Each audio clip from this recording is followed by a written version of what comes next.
Hello everyone, good morning, good day, good afternoon, good evening, depends on where you are, I suppose. Hello. For the first time in a while, I'm live on YouTube and Twitch again. A heads up for everyone on YouTube. Usually all the streams are on YouTube, on Twitch. And we have a team of wonderful artists and landscapers, interior people, who stream their work on Twitch. So if you're really interested in these kinds of streams, I do recommend you follow us, all of us, on Twitch instead of YouTube's. But I do try to stream on both every once in a while. It's a bit of a hassle for me, but I feel like it, I don't know, it gives you guys a better insight into what we do. Thank you for the follow.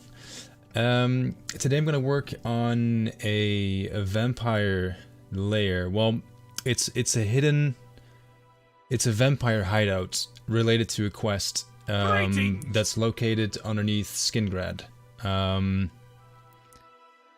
I made a start yesterday. Okay. I think I might mute the notification for a little bit. Thank you for the follows though. Pinkdom, Svarok, appreciate it. We're working on a cave that's called Blood Crust Cavern, if I'm not mistaken. Not a good sign usually if you don't remember what you're working on. Yeah, Blood Crust Cavern. I'm loading in the cell now. So I'll give you a quick tour. Something interesting that I can show off from the get-go is the entrance that we made. This is one of the last things I made last night while I was streaming on Twitch. Since this location is a hidden hideout, what I made was this sort of this wall of vegetation. If I take them out, you'll see the construction behind it. So basically it's scaffolding with an extra thing,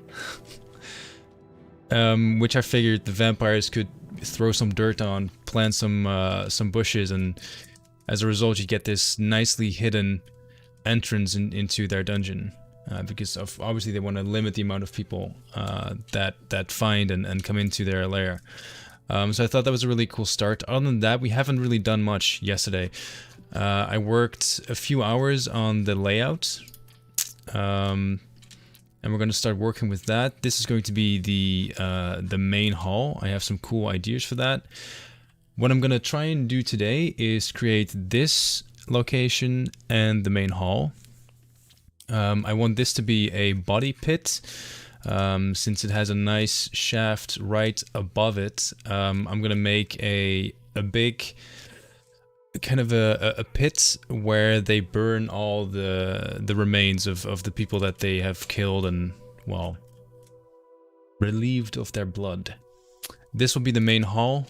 I'm probably going to create a bit of a height difference over there, where I want to have like a stand for the leading vampire to maybe address his subjects. A dinner table in the middle, and a sleeping resting area as well. And then lastly, this room is going to be dedicated to one of the vampire mages, so I'm going to have some bookshelves. I might replace the walls with something higher, so we can stack bookshelves like really high. I think that will give it a really cool look. And actually something this is the first time I've done this, I've actually tried to remake the original Oblivion location. You see the original location on the left. As you can see, it shares similarities in that you go in through a main hall and it splits up to the right and to the left. As you can see, if you go to the right, you end up in one big hall, like so. You get a twisty hallway into the main hall, which is right there. And yeah, small hall there, big hall, small hall, with the only real new addition being this hall right there. Why did I do that? For fun, really. I wanted to see if I could remake a dungeon. And I picked one that I thought was not bad as far as the layout goes. Oblivion is notorious for having boring dungeons. This one, I can show you, is no exception. I mean, the entire thing is empty. It's very, very unimaginative, but the layout I thought was pretty cool.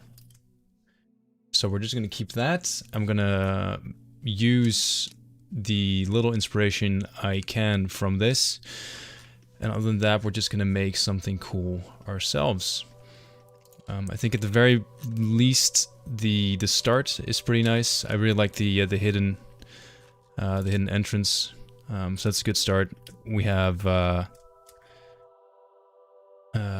nice hallway, which is laden with planks to make it easier to get all the bodies and whatever have you down there. So I thought that was cool.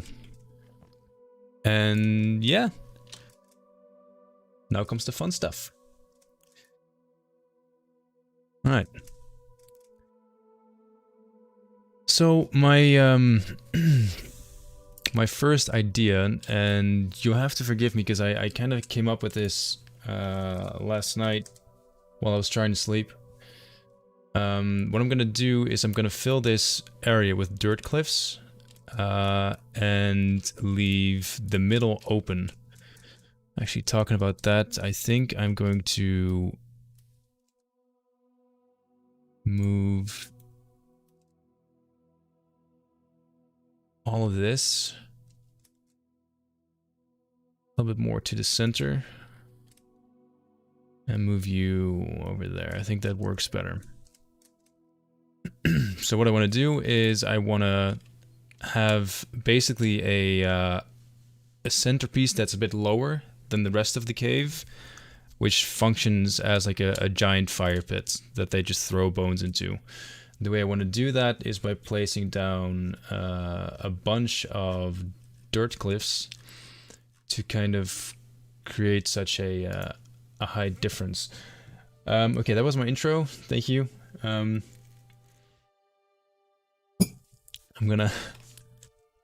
just gonna work now. I'll keep an eye on chat, and yeah, let's make this an awesome stream. Thank you so much for all the follows, by the way. Really appreciate that. Bootstrap, thank you for 3 months. Really appreciate that. Right, starting off with some dirt cliffs.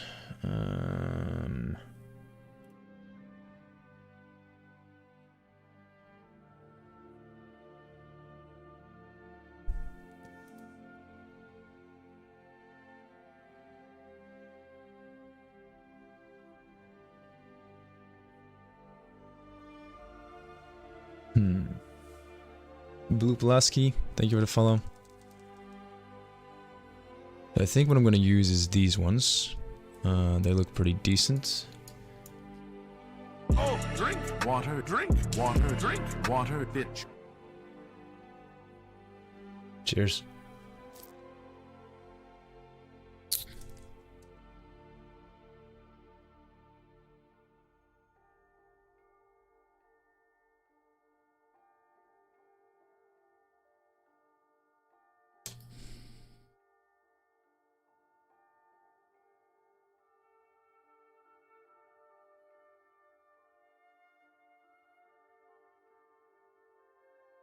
And Pulaski, thank you very much for the Prime as well. That's awesome. Thank you. Yeah, if you have a question, please ask it on Twitch with @rebelsize so I can read it a bit more easily.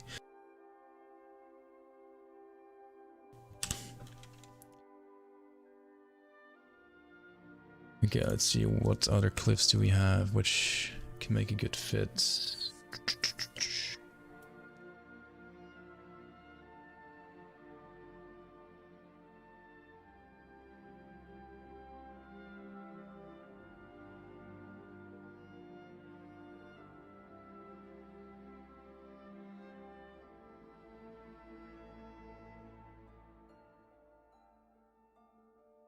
See, this is the part of the stream where I should have probably prepared a bit better. Are these the same? Yeah, I'm using the exact same. I think. Yeah. But for people who are frequently on Twitch watching these development streams of mine, I like to go in head first and think about what I've done later. Sometimes there's some regrets, not gonna lie. But usually it works out. Oh yeah, quickly. I wanted to say thank you, by the way, for all the kind feedback and suggestions and just support on the latest developer diary on YouTube. It did really well. I'm really happy with all the support and just well wishes from the community. That's really awesome. Actually, something I'm going to show you.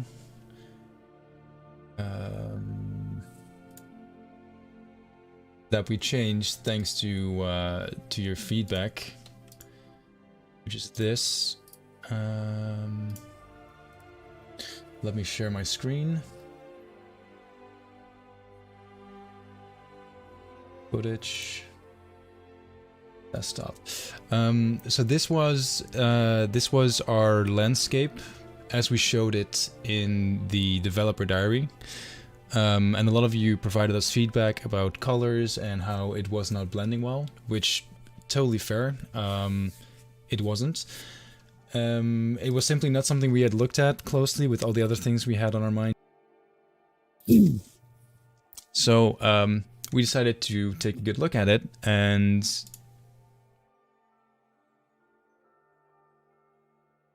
pretty good, right? A massive change. So what we changed is we made the grass, the actual grass, a lot lighter. And the ground texture, which is all these, basically, like the grass texture on the cliffs and on the ground, we made that a bit darker, so it doesn't look neon-ish. And the grass itself doesn't look, well, too dark.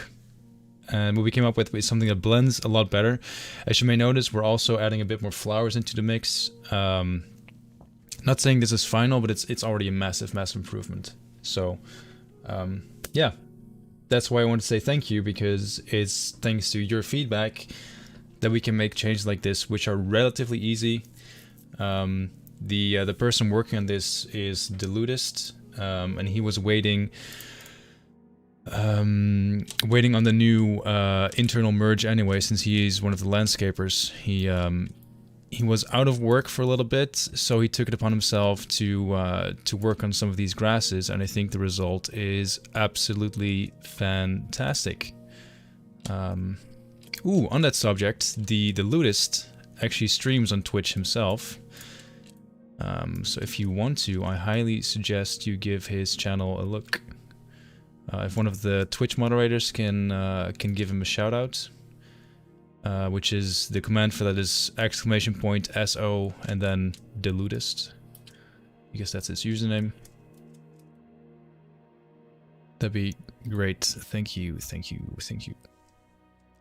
Ooh, on that subject, actually, before I move on to something completely else, completely different, there's a stream team now for the entire Skyblivion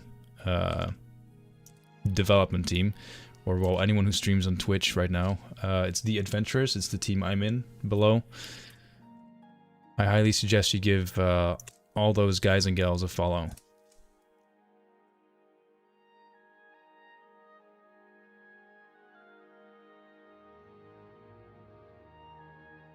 Super stoked, I finally caught one of these live, and have just one question. Is the mod going to cover DLC like Knights of the Nine and Shivering Isles? Well, welcome, first of all. Thank you for stopping by, appreciate that. Is Skyblivion going to cover the DLC at launch? No. I would love to. The truth is,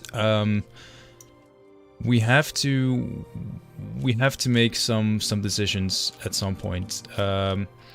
we want to get Skyblivion out as soon as possible. Because as much fun as it is to work on it, it's more fun to have people be able to play it. And in order to do that, we have to remake, as most of you probably know, a lot of the 3D assets. We have to remake the landscapes, we have to implement the quests, which is a pretty big undertaking. It's a huge, massive task. And a lot of time and work goes into getting that done. And simply put, doing that for both the base game and a massive DLC like Shivering Isles, it's not impossible, it's not unrealistic, but we would have to set the release of Skyblivion back by years, easily, and that's something that I myself and a lot of the other devs don't want to do. It doesn't mean that we don't intend to work on it at all. It just means that we want to focus on the core game first and worry about the DLC later. Which I think is a pretty good compromise. Okay. I'm gonna have a quick peek in game because I want to see how this works. It looks fine from in the creation kit. And if you guys didn't know, the creation kit is the tool we use to make these environments. But the way it plays is usually a little bit different. So just gonna see how this performs, and then I'll probably take a second to explain to you exactly what I'm gonna try and achieve. Also, the main menu, pretty fucking cool, right? COCTES4 Blood Crossed Cavern.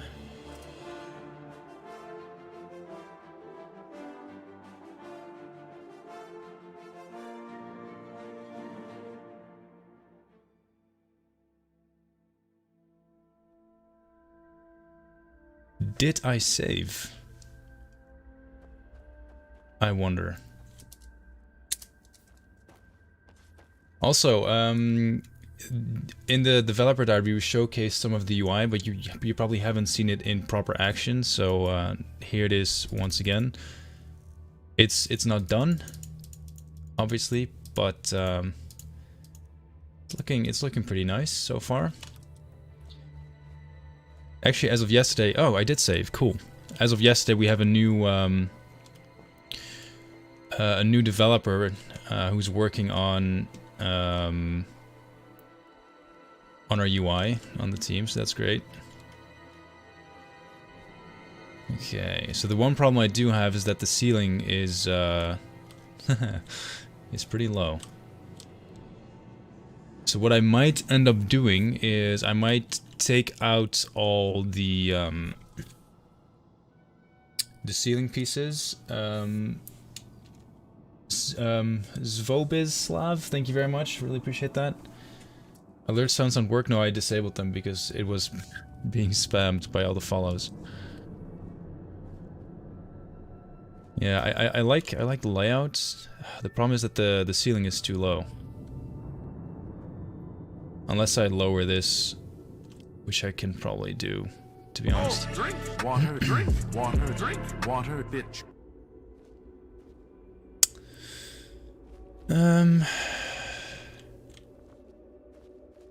Yeah.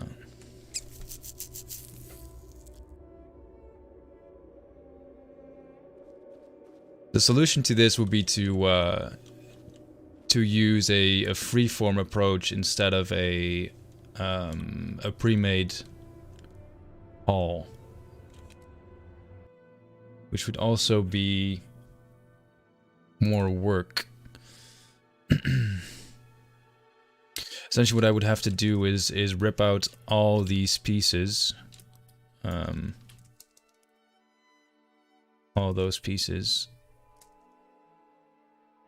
and replace them with loose assets, so loose walls, and not impossible, it's just a bit more work.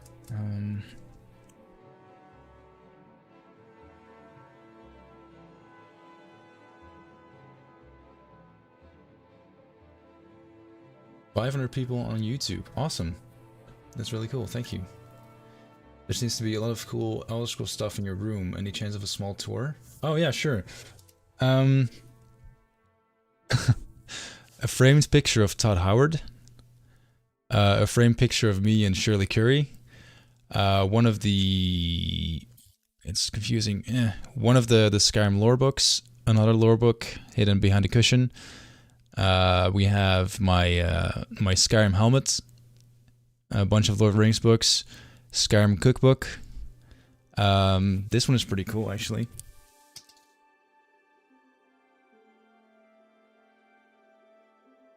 Oh, this is not too interesting for you guys. This is a book about beekeeping, but this is a an Elder Scrolls calendar that I got from UESP, the unofficial Skyrim pages. Skyrim pages, Elder Scrolls pages. What's cool about the calendar though is that it has all the Elder Scrolls holidays in it too.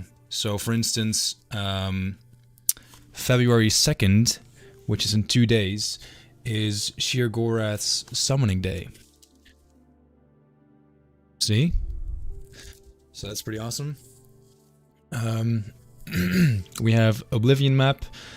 My character that a friend of mine drew, Nexos. He,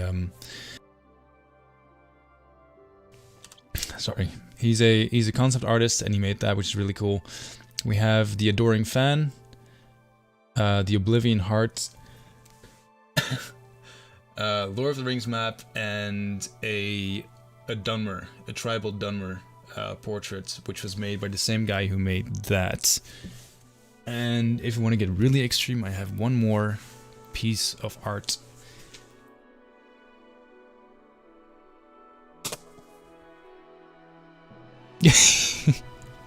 Which was made by someone on the Skyblivion team. So, this is supposed to be me. And then, well, I don't have to explain who that is. And, yeah, it's pretty special. I haven't framed it yet, though. But one of the reasons I haven't framed it because I think it's one of those things that's cool to have, but maybe not good to have on display all the time because you don't control who sees it. But I love it.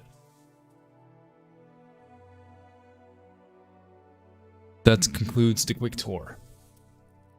Now it's back to work.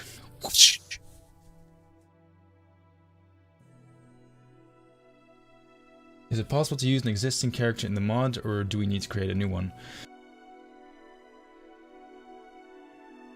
You could use your own character, but oh yeah, what about the Iron Dagger?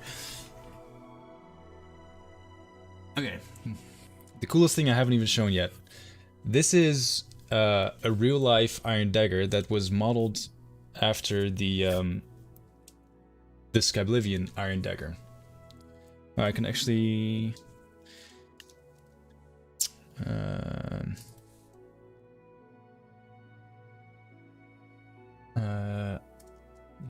dagger.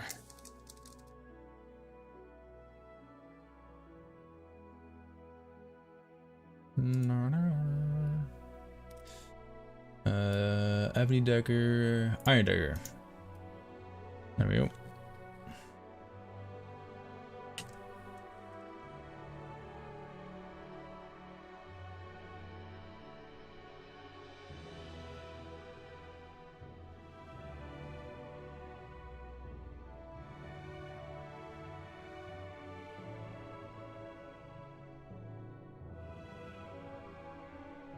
Yeah, so as you can see, they are quite alike. I should probably switch to the big one again. Really cool. And it was made by a guy named Sam from Germany, who is a 3D artist and a blacksmith. And when I went to Gamescom in 2018, he wanted to meet up, which we did. And we hung out, we got some drinks, and he pulled out this... Wait, okay. I gotta show the whole thing now.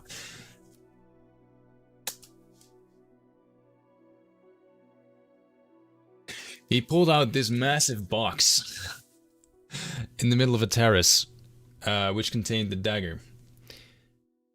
The the funny thing about that night is we were sitting at a packed terrace with all kinds of gaming people. Like there were YouTubers, there were journalists, anyone who loved games was on that terrace having a fantastic time. This guy Sam pulls out this box with his dagger. I had a few drinks myself as well, so I wasn't all there. And it's really cool, like it has a proper cutout and everything for the dagger. He pulls it out, gives it to me.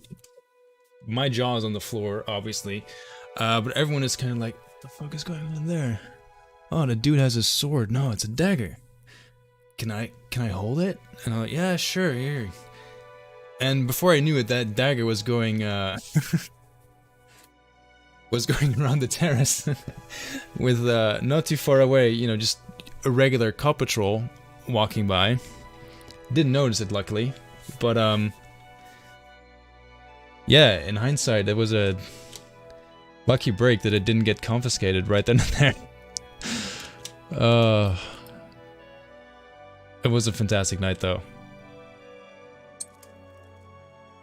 One of my highlights, I think.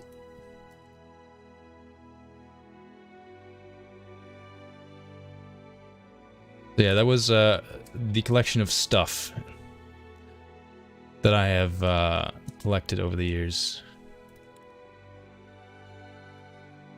Okay, I'm gonna see if I lower this all a little bit. I might have to redo the chamber layout because that would suck.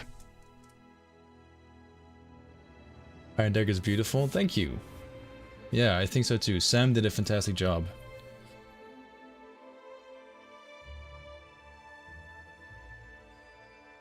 Knowledge, thank you very much. Really appreciate that. And thank you all for the follows. The tile picture is too small. We need a bigger 3/3. Maybe. Maybe if I move out to a proper apartment, I'll take it one step further. Who knows?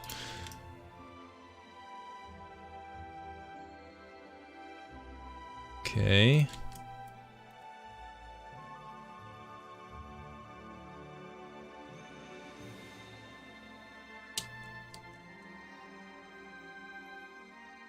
So maybe if I use the dirt cliffs like this, like they're much lower now, but it pretty much serves the same purpose. I think this might be just enough to make it work.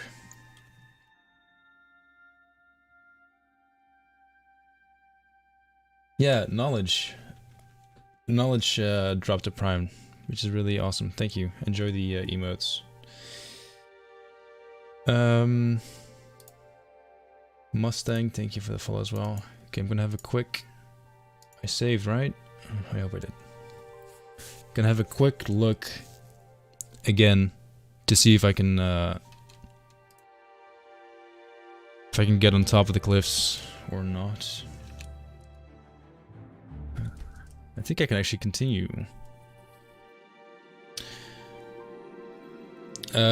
Cap, no ruski, no ruski.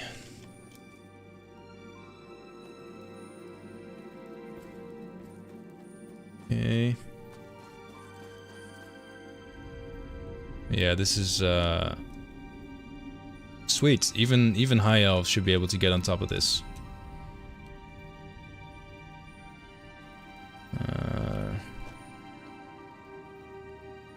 Okay, well that saves me some time then, because I won't have to remake everything, which is good. I think I'm just gonna cover this up with rocks anyway. Cool. I'm gonna definitely get rid of the tree though.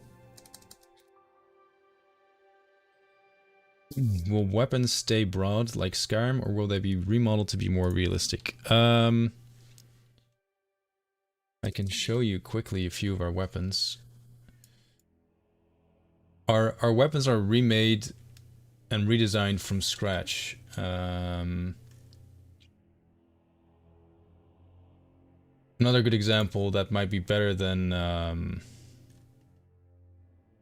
the weapons is the armor, which looks awesome. This is the new iron armor set. Actually, I can probably do you one better and show it on an NPC, because one of these vampires is wearing iron armor, pretty sure. No, that's an iron shield.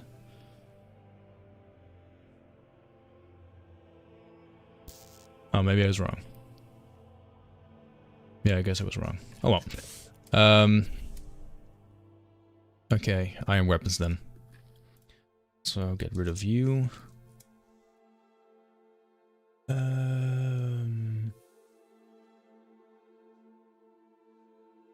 Bow, dagger, longsword, mace, short sword, war axe, warhammer. Okay, I'm not saying that they're all realistic as far as proportions go,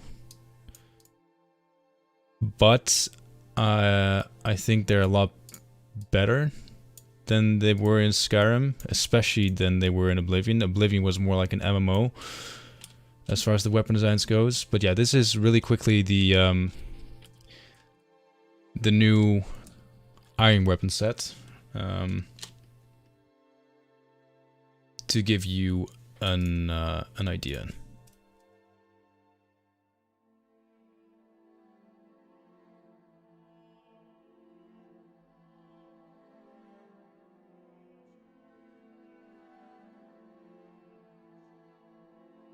Open cities? Afraid not, no. Open cities, while it would be great to have, is not in the stars for us.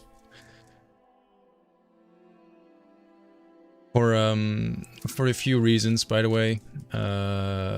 First reason being that we didn't think of an open city design when we started working on the mod, which in some ways is fine.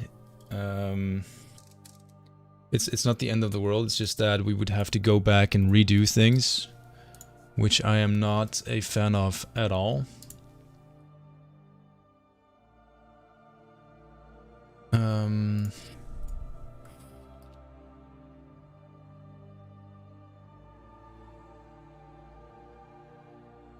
But more importantly, it's also to do with performance. Like we want to have our map and our cities look pretty impressive.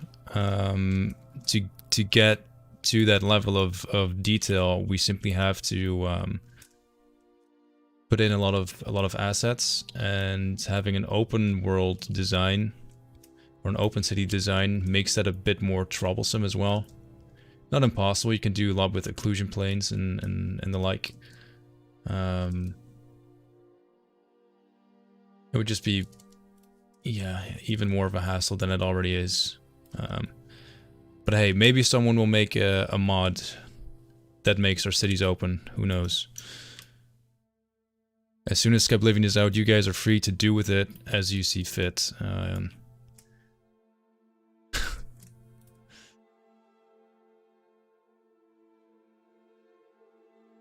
Yo, Isaac. How's it going, dude?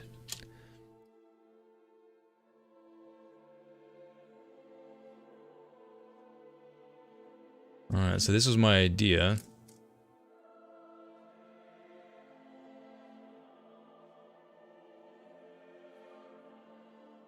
To have a bit of a bit where the vampires burn some of the people they've killed.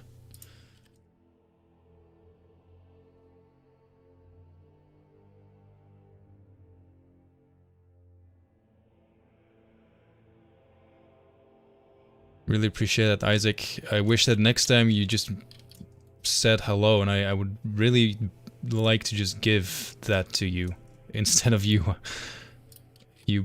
buying it. But okay.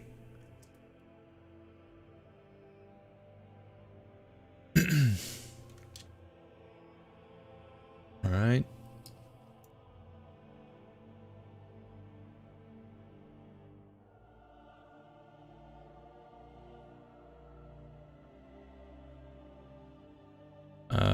I don't feel I'm qualified to give any tips on level design, as I do this more as a hobby And there's plenty of people on our team alone that are much better at it than I am. Something I can share though is that if you're interested in level design, one of the first and best things for you to learn is to manipulate objects to fit your purpose. I think the golden rule of level design is an object can be two things. Anything can be repurposed to make or something else, or to fit a different goal. Any news on Shadow's monitor? Yeah, he bought the new monitor and it's going to be delivered in a week.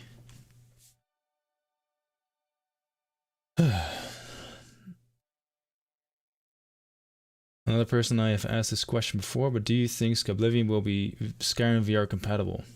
Will you guys be testing it out? That question makes me so jealous. We get it a lot all of a sudden on our Discord server. It's kind of crazy, and it makes me jealous because there's apparently so many people with Skyrim VR. I never played Skyrim VR, but it seems like it would be a lot of fun. Anyway, to answer your question, we don't know until we try it. I would like to say yes. And from what we've seen so far is that from a technical standpoint, it should be compatible because Skyrim Special Edition and Skyrim VR are very similar to one another.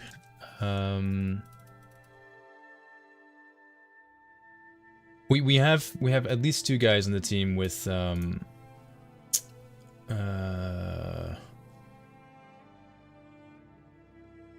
VR and a headset, so we're just gonna have to try it out. I don't want to make any promises, but it might be, yeah. It might be. I should really remember my favorite light sources. I know that in my previous dungeon I used... Which one was it? There was one really good light for fire. It looks really nice and warm. Oh wait, actually I had a conversation about it with Midori.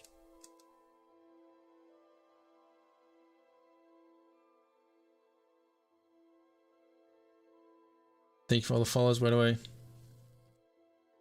Again, if you have a specific question, just add me. Have you seen this? No way. No, I haven't, but that's amazing. What cave is this? This is Bloodcrust Cave. Give me a minute, everyone.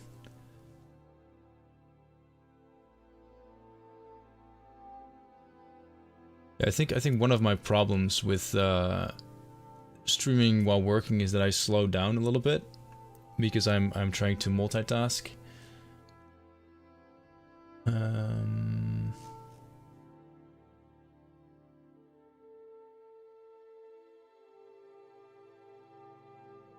It's so much worse when you're on YouTube because all of a sudden there's hundreds of people instead of the usual 200, 100-ish.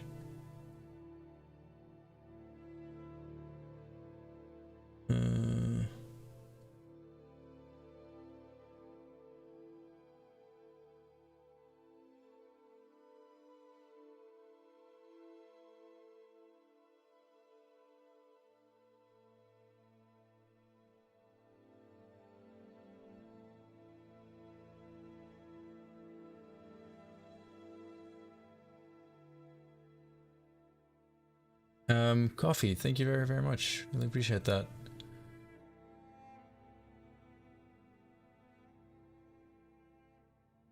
God.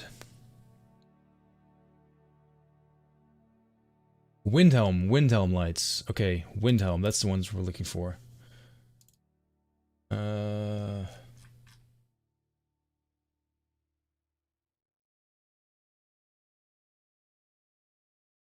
Windhelm. Oh, that's this one. It looks so shitty now. But maybe that's because of the lighting template of the interior. Okay, hold on. Let's change this to quickly green cave dark.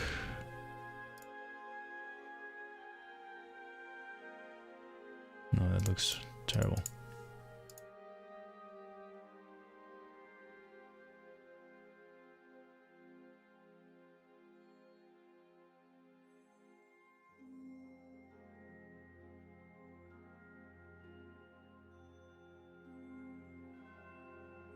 No, that's fine for now, I suppose.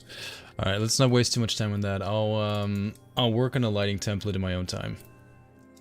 That's fine.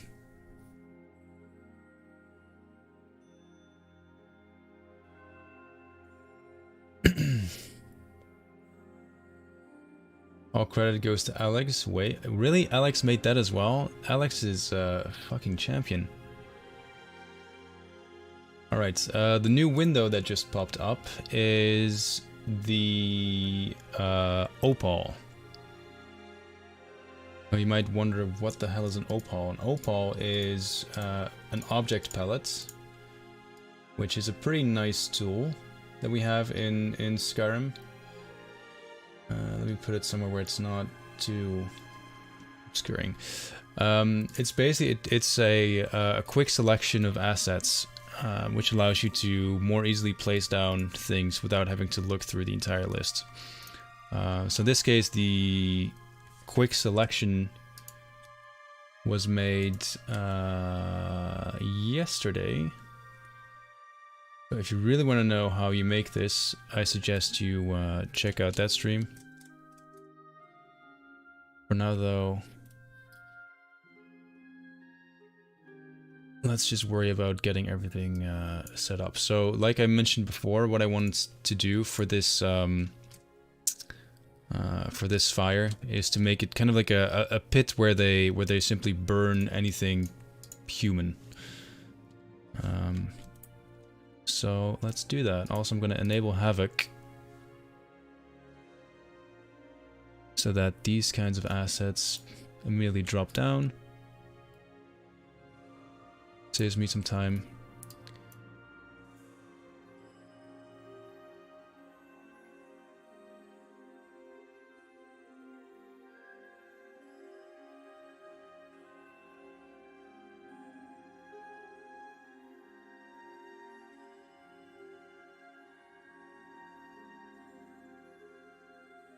As you can see, an opal is basically a really quick way to get shit done. In this case, I'm not too fussed about the placement of the assets because, I mean, let's do some roleplay. If you were a vampire and you were tossing human remains into a fire pit because you want them gone, I don't think you would mind too much how the assets looked. As far as the placement goes, I don't think that's something that was really on your mind. So however it falls down is fine for me.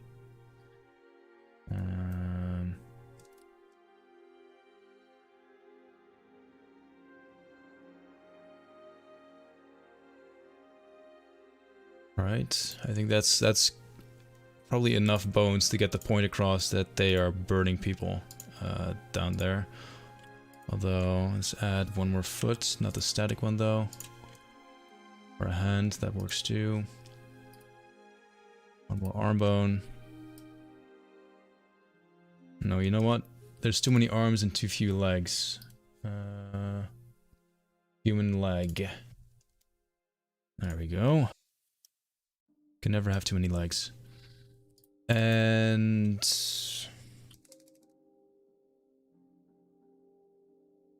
luckily for us, we also have some rotten body parts. Like this lovely gentleman. Staring right into your soul.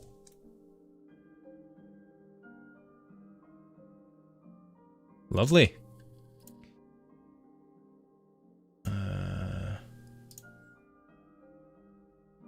Another leg. Because the way I see it, I was thinking about this yesterday. First, I wanted to use a lot of these body parts as food, but then I thought there's a difference between vampires and cannibals. Vampires are looking for blood, not so much flesh. So I thought it would make more sense to just focus on, in this case, well, bones. Getting rid of anything that's left over, which includes flesh. Okay. Maybe we'll put like a hand on the stone like this.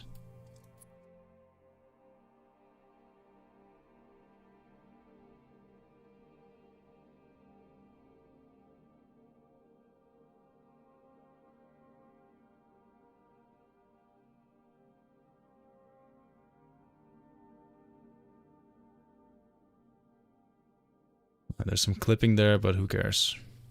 It looks cool.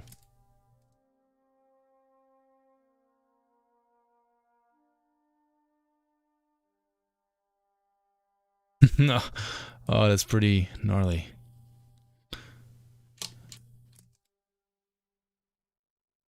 Alright, cool.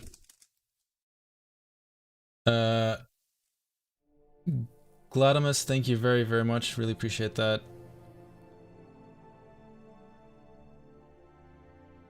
So many follows, Jesus.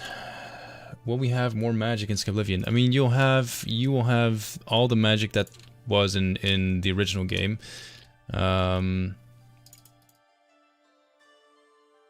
We implemented all of Oblivion's vanilla magic a while ago.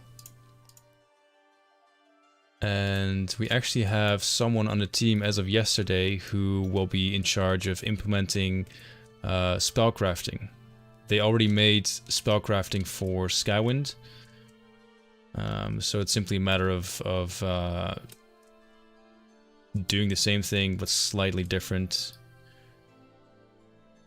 To be honest, I'm not too fussed about how spellcrafting is going to look and play. Like, it was a pretty broken mechanic, and that's why it was so much fun. Like, you could break the spellcrafting if you just knew how to use it. And I think that should probably be how you'll use it in Skyblivion as well. Just have fun with it. I'm not too worried about that.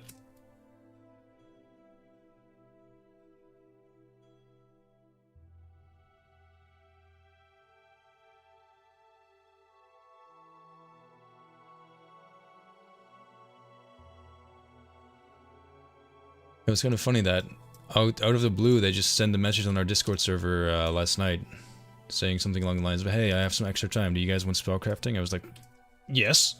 Yes, please. That's not a question. How dare you even ask?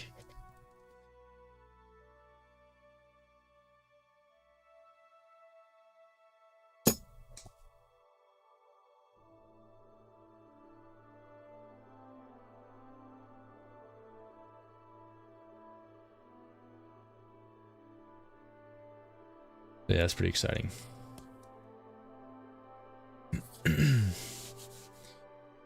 Will this be on Nexus? Or on Steam? I don't know. I really don't know. Those are decisions and things we have to think about when the time comes.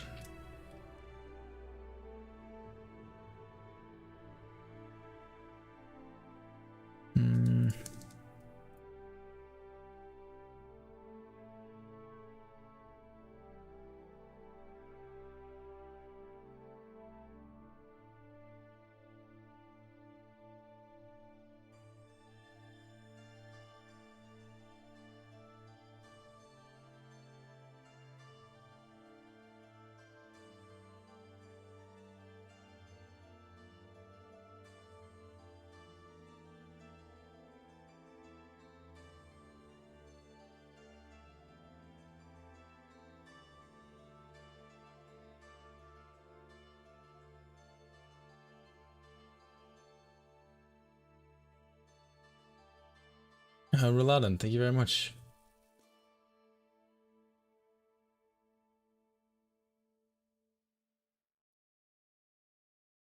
Guess I'm misinformed.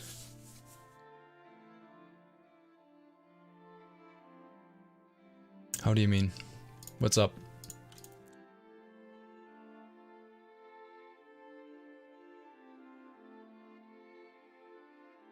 There's one thing I don't like about the opal, about the object palette that I'm using right now, and that's the inability to disable the stupid, not sure what to even call that, ground layer thing.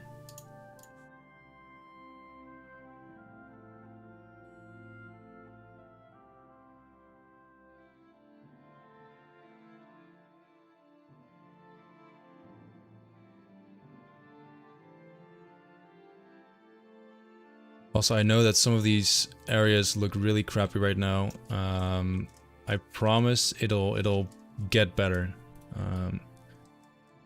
The dungeon we showcased in the developer diary looked something like this as well at some point, and that turned out all right. So I'm sure we can make this look decent as well.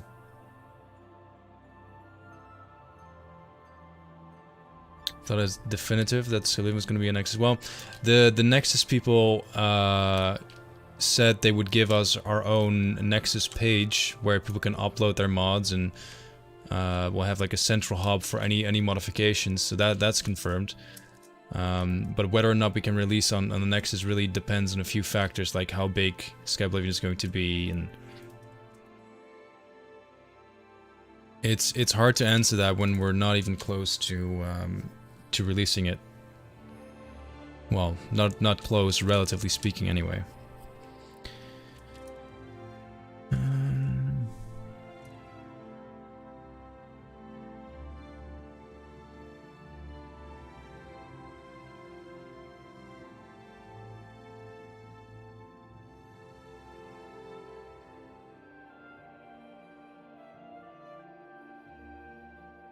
So one thing that I think will definitely happen though is that on release what we'll do is we'll have a download link on our website, which will be peer-to-peer, so people can help keep the upload healthy.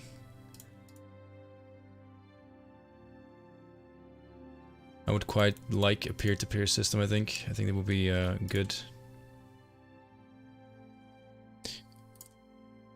Although at the same time I have a feeling that our server or our website might crash as soon as we post like a release announcement, because people are going to be flocking to it.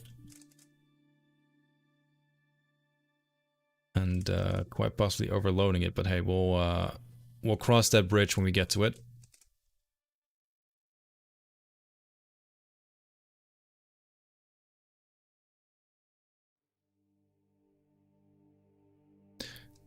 I think the thing that people underestimate is how big Skyblivion is going to be as far as the download size goes. I mean, we still have a lot of optimizing to do, and our build as it is right now is simply, it's a monster, and it's too big. Like it needs to be trimmed down. There's a lot of fat that needs trimming.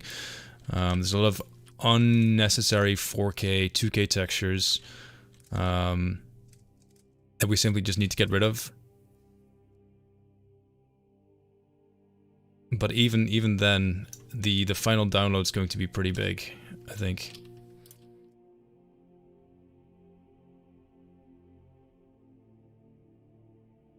There's no way around it with the amount of content. Especially because it's a PC only release, so remember when Skyrim came out and there were a lot of people complaining about the textures because they were, I think, like 256 resolution, and then we get the HD texture pack, which was 500, which was a pretty big thing. Well, I mean, look at the Nexus mods. Basically any mod that's released there has like 1, to 4K options. We obviously don't want to go too overboard and make everything 4K. But items like unique armor sets or really important quest items that are really cool, those will get higher resolution textures from the get-go because they are kind of like end gear items, really awesome items that have been redesigned and just look absolutely fucking amazing. So it would be a shame if you couldn't really enjoy those epic items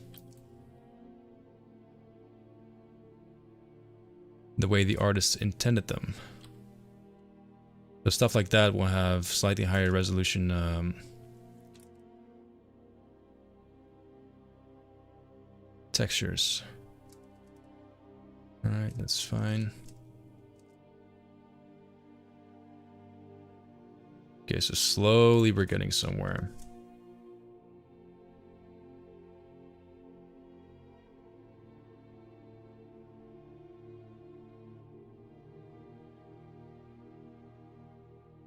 Will there be a way of separately downloading the 2 and 4K textures? Yeah, I think that's another... we won't know until we release.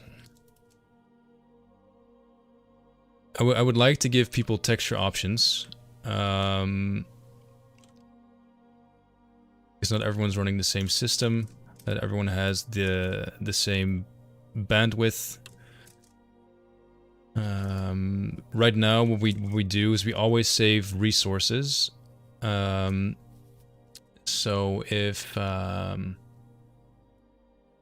game comes out, we always have the original files. Should we want to, size them down or up, or for whatever reason need them again.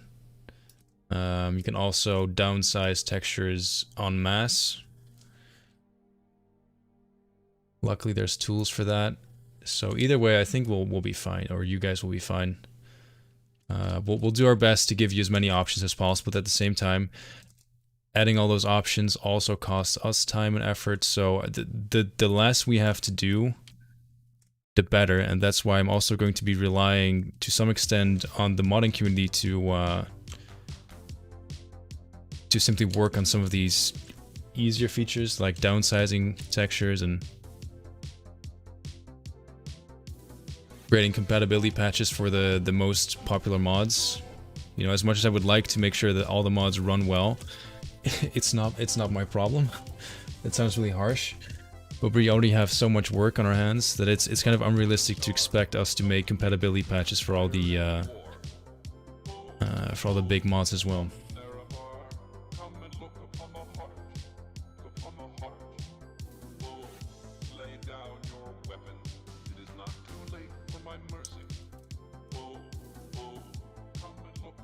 Have you thought of redesigning certain quests to make them more interesting and unique? Yeah, we have. But we also thought that if we start doing one quest,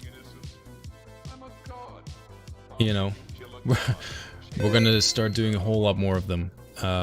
So this again comes back to, do we want to release this game in a timely manner, or do we want to make the most amazing, epic, big modding project ever? I would like to do the latter, but I would also like to do, or I would also just like to release this work while the hype and the interest is still there. So instead of trying to fix something that really wasn't broken, because I think, if anything, Oblivion's quests were pretty fucking amazing. The writing is always very, very well done in Oblivion. I don't want to mess with that. And besides, we have bigger problems, or bigger fish to fry. So when it comes to priorities, it's all the way down there. But yeah.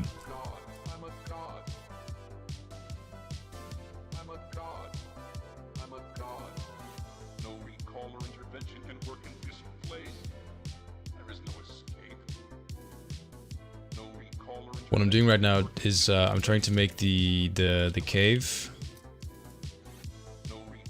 section look a little bit less artificial, because what we're using is we're using a tile set, or we use a tile set to make this dungeon, to make this section. As you can see, a tile set is basically the same piece over and over and over again. So something I always like to do is do a small breakup session. Maybe a different breakup session that some of you are used to, but a breakup session where I try to break up the patterns in the cave. So for instance, I add the oh, it's hard to see. I added the pillars at the entrance so that the entrance doesn't look so, well, the exact same as the entrance over there. And I add more rocks and stuff to the back for the exact same reason, because I don't want it to look too samey.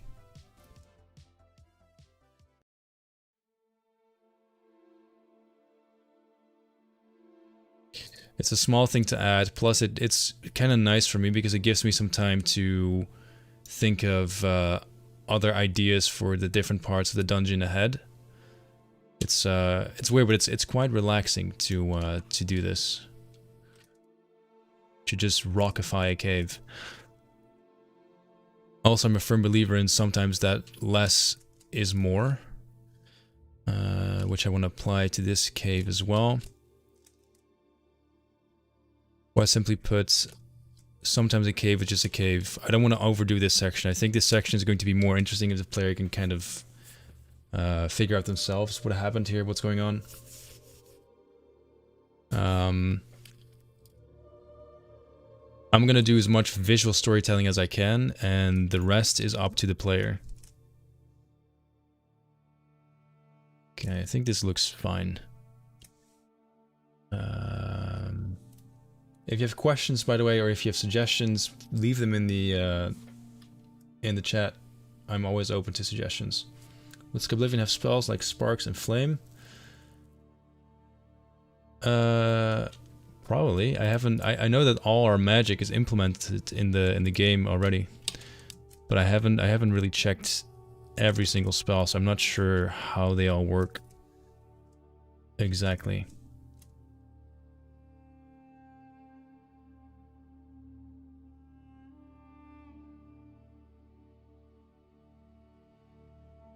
What I'm doing now is I'm just placing some small rock piles here and there. We have a few different assets to do that, and I'm gonna use them all.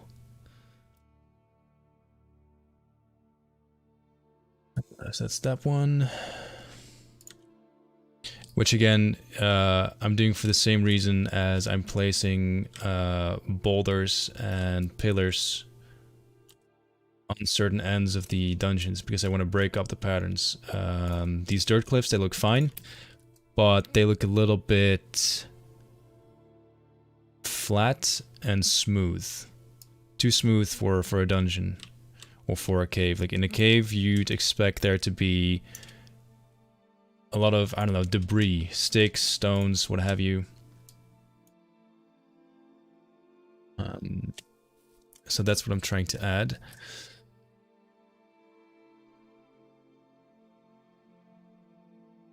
Again, it's a bit of manual labor, but I think in the end it'll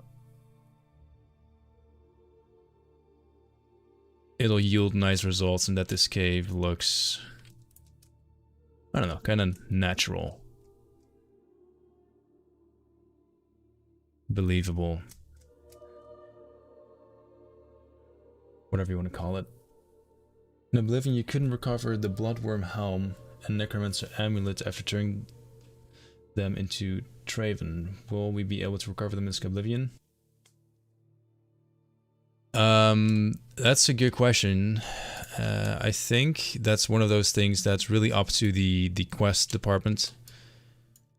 We have the ability to basically flip a switch and make items obtainable, lootable, if they're part of someone's inventory. It's easy enough change to make. It really will depend. Like if someone feels really strongly towards that quest you just mentioned, there's a good chance they will just implement it as you said. I don't know though. It's not a question I can quite answer at the moment. Well, I can answer it in the sense that I can tell you we'll see when it's released. And if not, again, if there's things that people feel like you should have been able to loot, things that we may have missed, I'm sure we're gonna get mods and all kinds of fan additions that'll make it lootable or obtainable. No doubt about that. Something I can tell you that we have made obtainable is a dagger of the arena questline, which I was always a fan of. At some point during the Imperial Arena fights, you have to fight a... was it a Khajiit? A Khajiit who wields like a special dagger, which is called Shimmer Strike. The announcer even, specifically mentions the dagger and how amazing it supposedly is, and how good of a fighter this Khajiit or elf or whatever it was is in combination with the dagger. And after you killed them, you were never able to pick up the dagger and use it. So those are examples of items that we have remade. We made a specific concept for it. We modeled it. I can actually show it to you. Skyblivion, Shimmer Strike.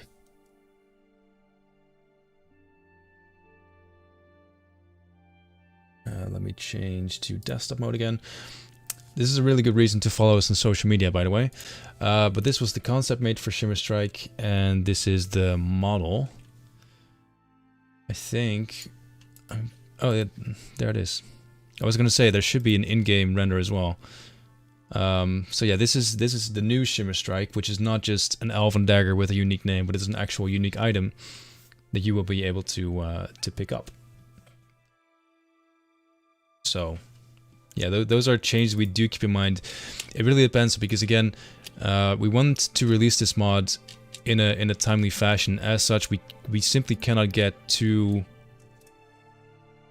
distracted with little details that don't really matter too much. And you could argue that this dagger doesn't matter. To some extent, I agree. But since we are volunteers, it's also very important to me that the people that work on the project... the people that work on the project have fun. They learn from the work that they do, and at some points also can request, for instance, assets that they want to work on. So if someone comes to me and says, "Hey Rebel, I really would like to do a weapon because I've been working on clutter for 3 months now, and if I make one more cup, I'm going to throw a tantrum and yeet my PC out of the window,"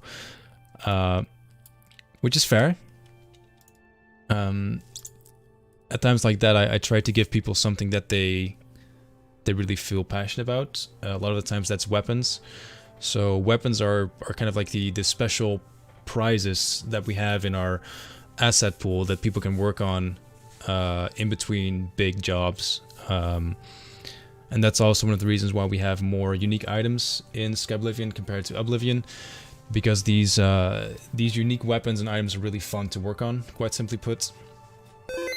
And so it's a really easy item to get done in, like, let's say a day or two. And it also, it makes for a really cool piece of portfolio work. So yeah, it's a win-win. It keeps the devs happy, and it gives me one more unique item to brag about. So win-win.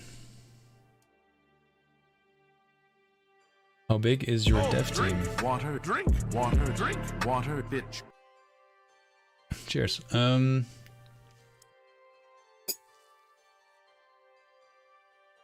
It's a difficult question. It's a question with multiple layers, because if I look at our developer Discord, because we have a separate Discord for that, our developer team is 200 people big, which is great. However, of those 200 people, I would say there's only 30 active at any given time. And when I say active, I mean have contributed in the last month. So I think our active development team is about 30 people. I think if you compare that to most of the other Skyrim and Fallout projects, we're one of the smaller teams. But to some extent I also think that's a strength for us, because it makes it a bit easier to manage, and we work really well together. We're a really close-knit team, and I really like the dynamic within the team. Like, there's a really cool and healthy team spirit, so that's good.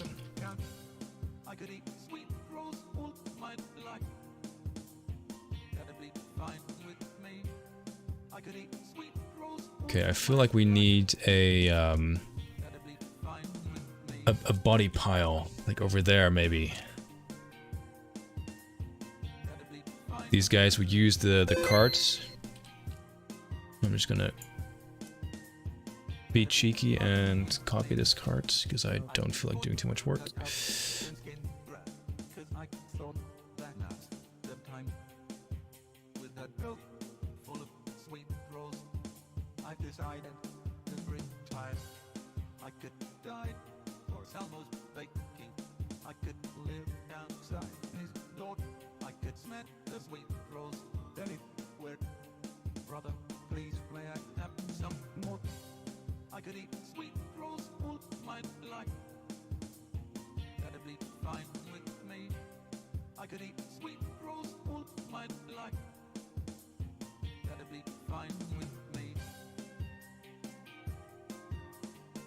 Okay, that looks alright.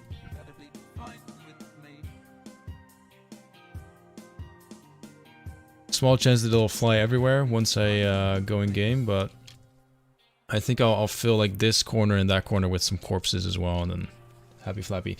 Thank you for the save reminder, by the way. Always good to have that. Why are the textures low res? What texture are you talking about specifically? Because these textures are so much higher resolution than Skyrim or Oblivion.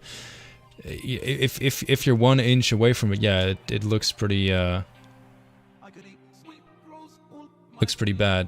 But the player won't get this close to them. And to give you a really quick example, to be fair, I'm comparing Oblivion here, but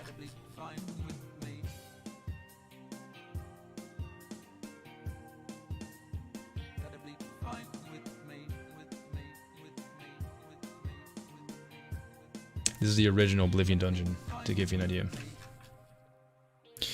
So yeah, I don't think our textures are anything to worry about. They're already higher resolution than Skyrim on default, and if people don't like them, they can retexture them. They can release their own modifications. That's fine. We obviously don't mind. We're modders ourselves, so we get it. What kind of tools could you use to get rid of people? Maybe an open barrel to put people in? Or to put body parts in?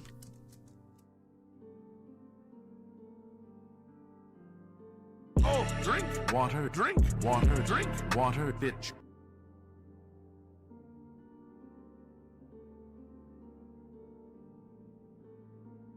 Put another one there with some tools, I think. 800 viewers on YouTube. God damn. Hello, YouTube. Oh my god. Hello, everyone. Hope you're having a good time. Hope everyone enjoyed the developer updates.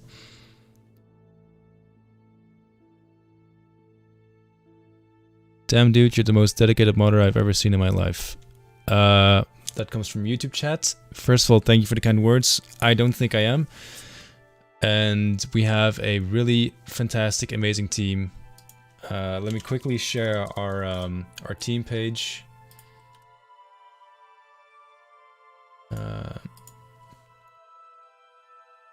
Give these guys a look. I'm sharing the page on YouTube and Twitch right now. We have a massive team. We have an absolutely massive team of incredible artists. So I think most of the credit goes to them, hands down. Right, body parts.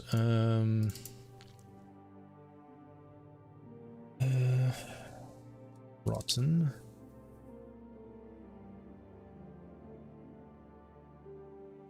I'm just gonna place some of these arms and legs in a barrel. I think that makes sense.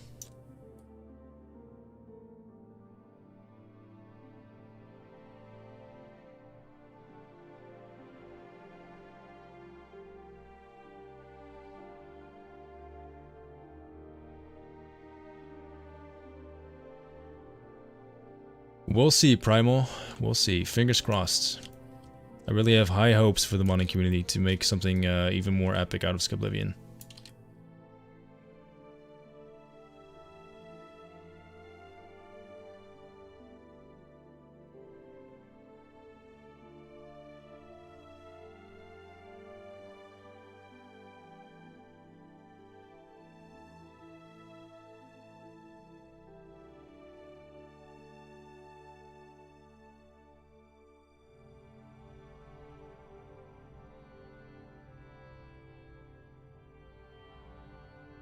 Sometimes I think to myself, what went wrong that made you spend your weekend putting chopped off legs in a barrel?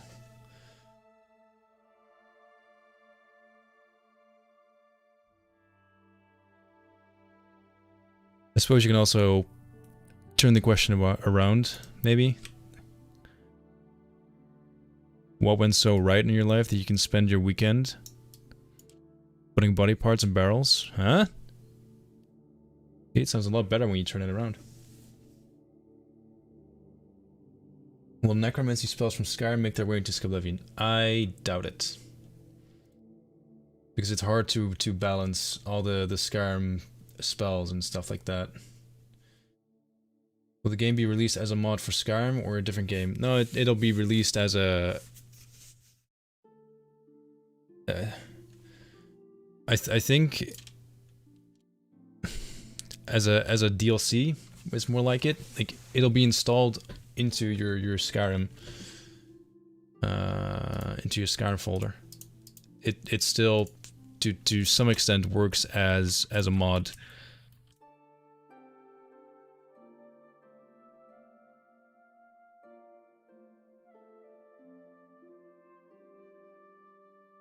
There we go, and I think we'll add one itty bitty leg, maybe.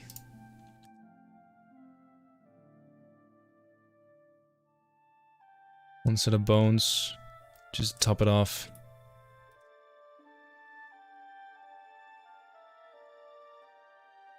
Beautiful. Alright, hit that save button. Is there much programming involved? I would love to help, but it all seems like design stuff. I mean, quest implementation to some extent is programming. Kinda. And we're always looking for more quest implementers. Alright, I'm gonna fill this one with tools. Pitchfork.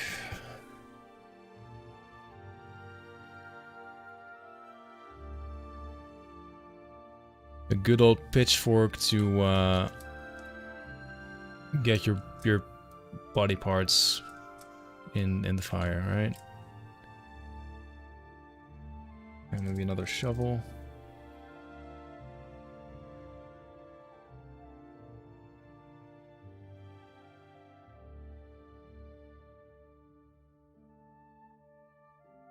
Okay, I'm gonna add something else that might be a bit much, but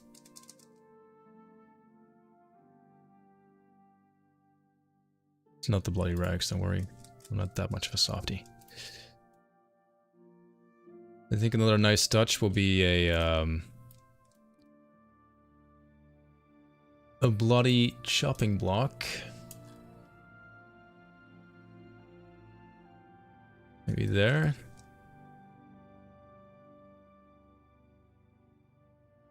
And then we put in a nice...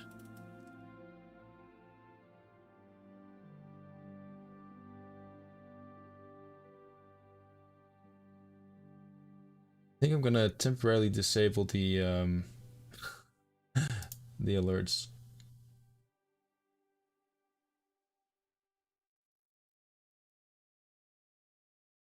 Thank you though for all the follows, really appreciate it. And Killer Koken, thank you very, very, very much. Okay, I'll add a nice chopping block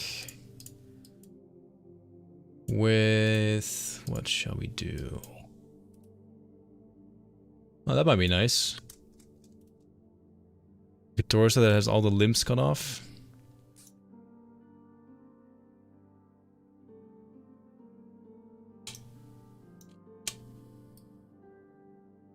Because obviously you're not going to throw an entire body on the fire, you need to chop them up.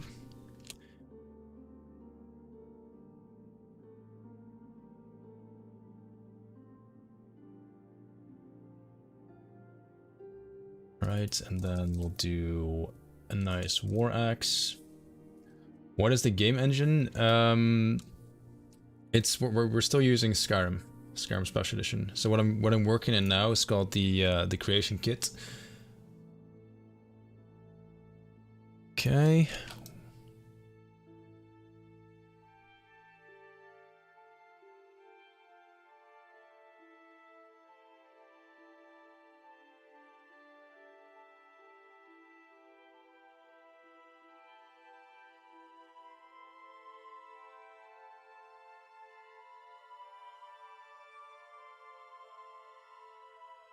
And we'll make that freeze in its place.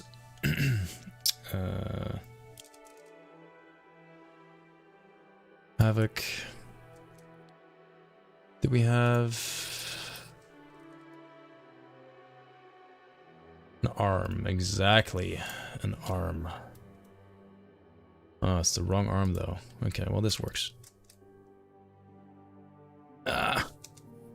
No, I really want the left arm. Okay, fine.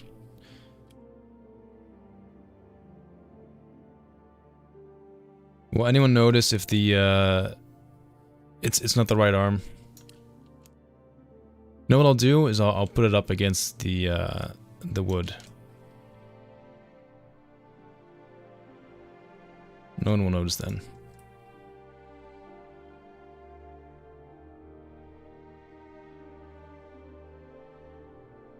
And I'm gonna borrow some of these blood decals to make it look nice and bloody.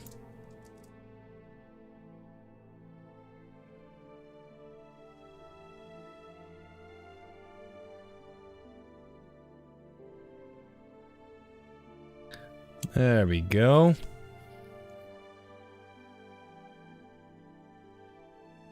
The disaster. Oh man.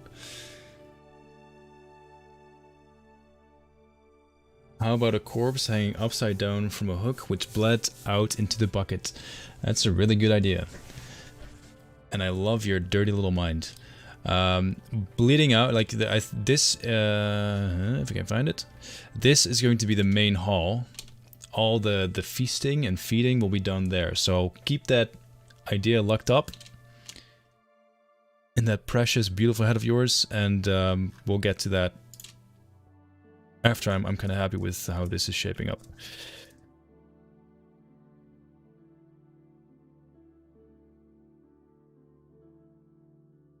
Will you use the original voice from Oblivion? Yes. Any voice or language that was supported in Oblivion is also supported in Skyblivion.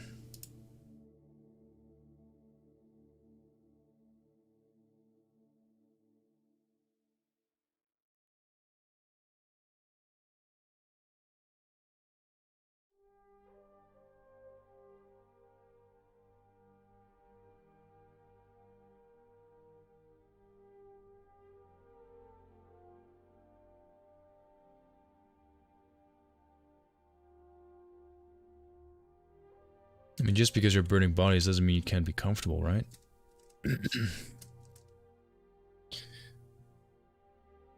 Wouldn't it be bloodless? I mean, I like to use the rule of cool. If it looks really cool, but it's not realistic, then I'm okay with it.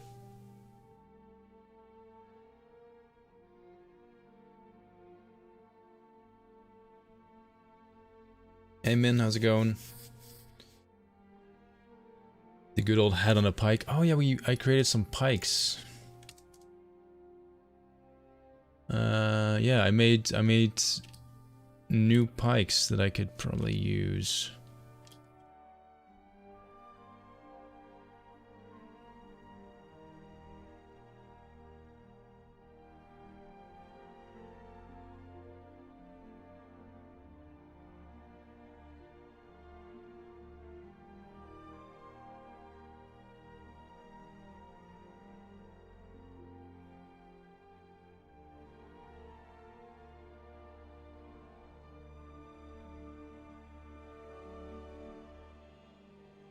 Ready.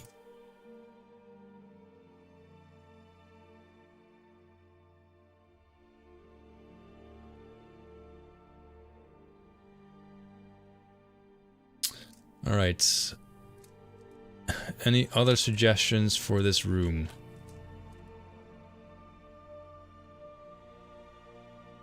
I think we should probably have a corner with items that belonged to the deceased.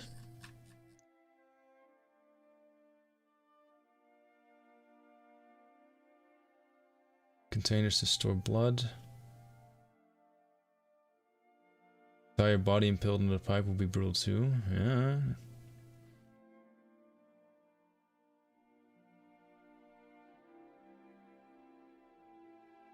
Maybe a corpse with a spigot in its neck. Dude. Yes. I like that. I'm just gonna put that idea down. Because I'm definitely gonna forget it. Spigot. Holy shit. You are one sick bastard, sir. But I like it. Never change.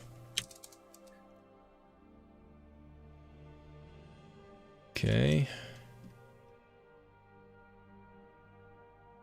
I'm gonna quickly actually make a static item. The spigot.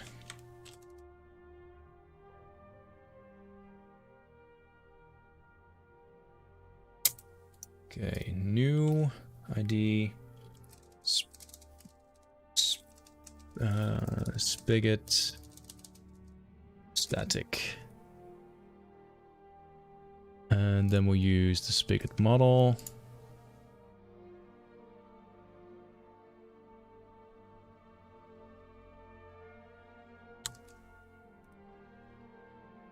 Invalid directory, what the hell are you talking about? No.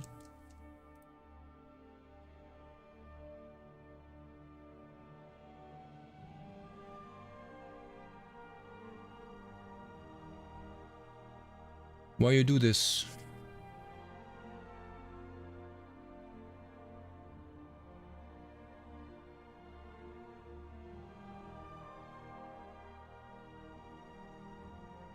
Really like Ramsay Bolton? Yeah, that was a sick bastard. Why is this not working?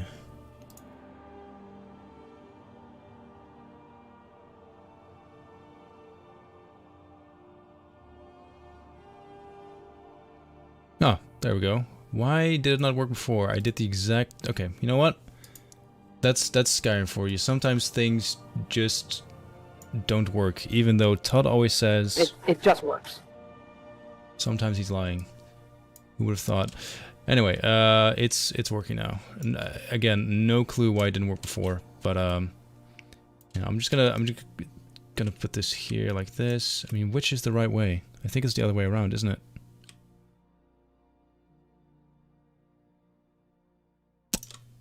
Bloop.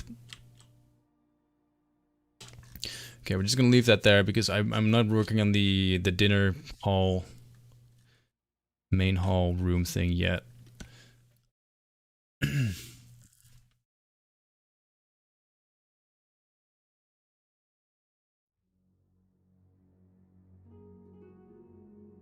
Body hanging on the ceiling. Oh yeah, look, we have a lot of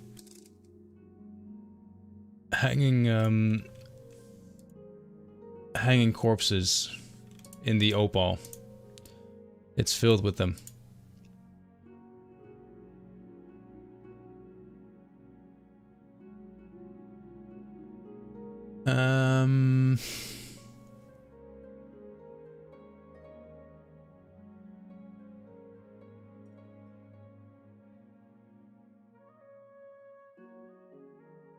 Okay.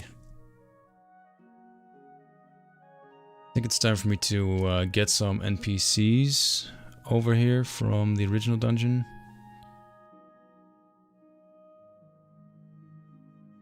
Who are you?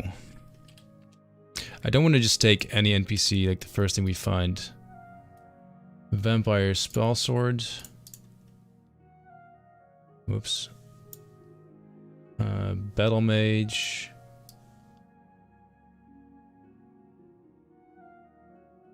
And what are you? Mage. I don't want to use the mages because I feel like a mage would be above this. Vampire warrior. Sure, we'll take you then. Yeet.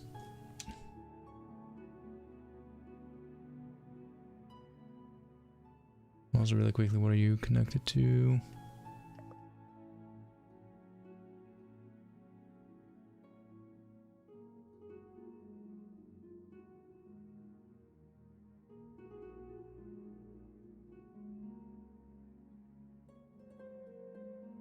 Okay. Oh, almost missed this guy.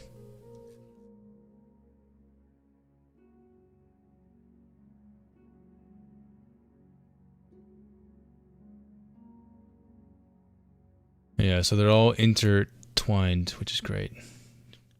Actually, I can move them all over. Wait a minute.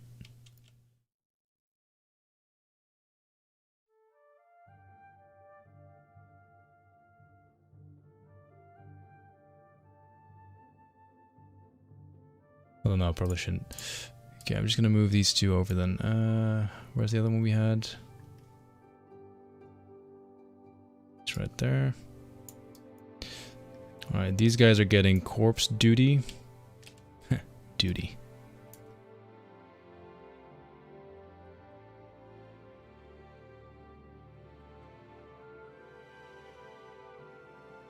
Because as we all know, vampires love their ranks, so I feel like any lower rank vampire would water, drink water, drink water, bitch.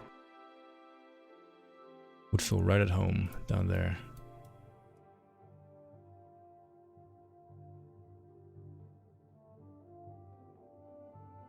All right.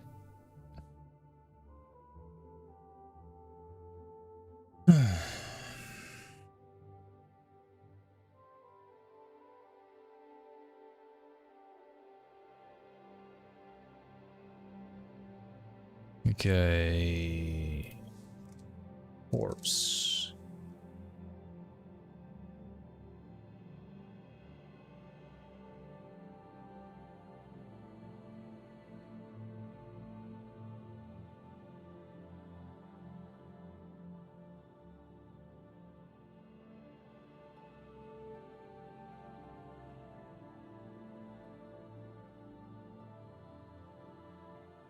Wouldn't there be whole bodies in the card? I'm working on that now, actually.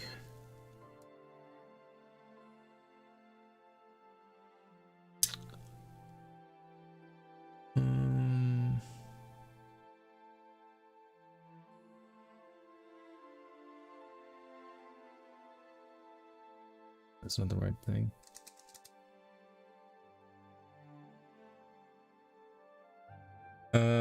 Kappa, thank you very, very much. Appreciate that. A lot. I'm looking for... Not a dead goblin. Dead captive. Yeah, sure, let's go with a dead captive. Alright, so this guy will be dead in the corner. Because like you say, I wanna add some more real people.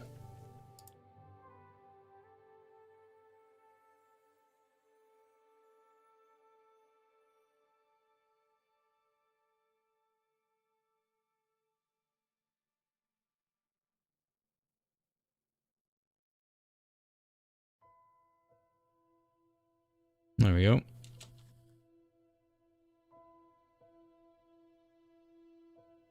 Anything else? That scholar? That guy looks funny.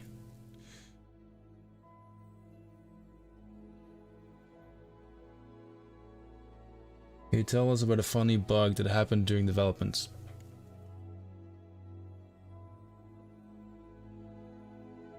A funny bug that happened during development. Well,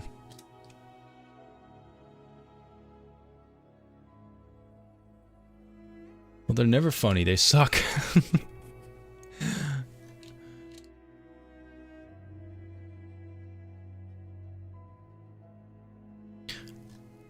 Oh, a funny one. Okay, so here's a funny one. At some point during development, someone messed around with, I think, our furniture markers,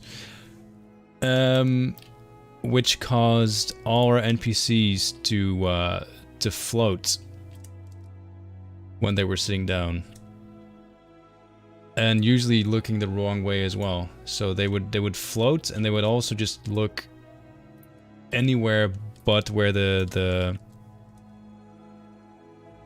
anywhere but where the seat was facing.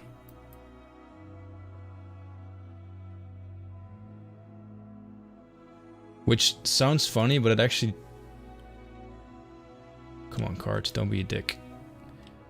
It took quite a bit of time and effort to fix.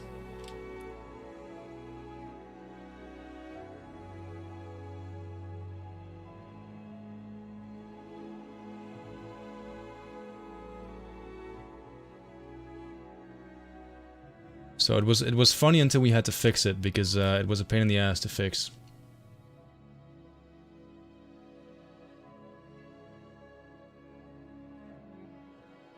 Yeah, this is the nightmare that is Skyrim physics, by the way. If you ever want to work with that,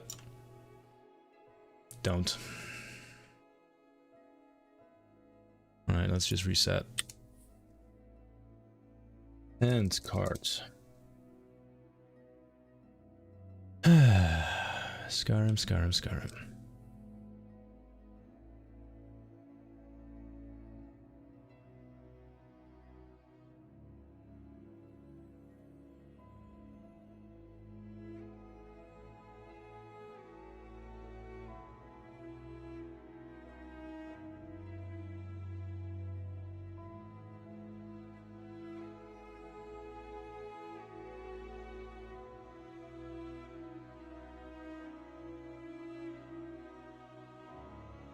Okay, I think that works all right.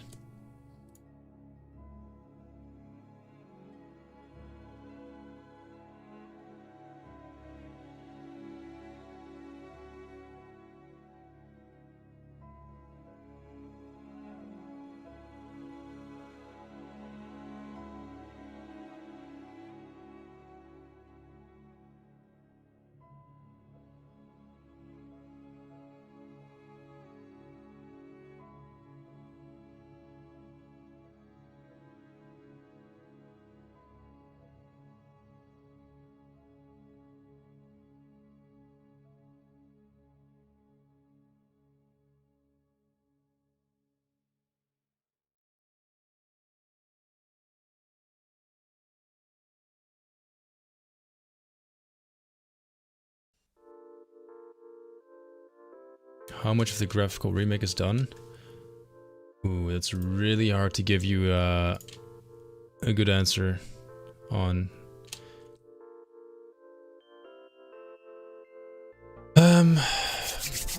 What else could we add?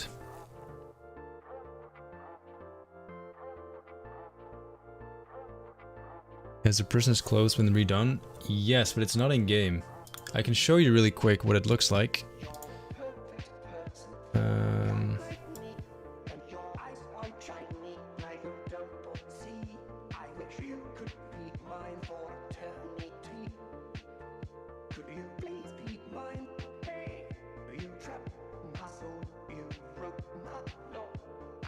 Where's my desktop? There it is. These are the new prisoner clothes. But the problem with all of these is that making the asset is one thing, getting them in game, different question. Clothes need to be rigged, weighted, and that is it's not impossible. It's just it's a bit more difficult than just putting in a decapitated head, for instance. Okay, I think I'm gonna quickly look, see if there's any items that I could borrow from the original cave. No, I mean, it's pretty fucking empty, as usual.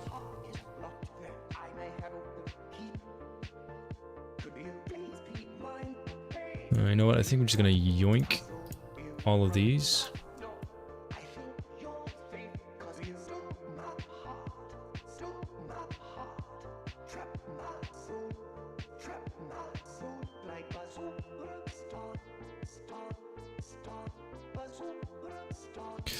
My own personal rule when working on interiors like these is that before I start adding any new containers, I move everything over from the original game. So here we are.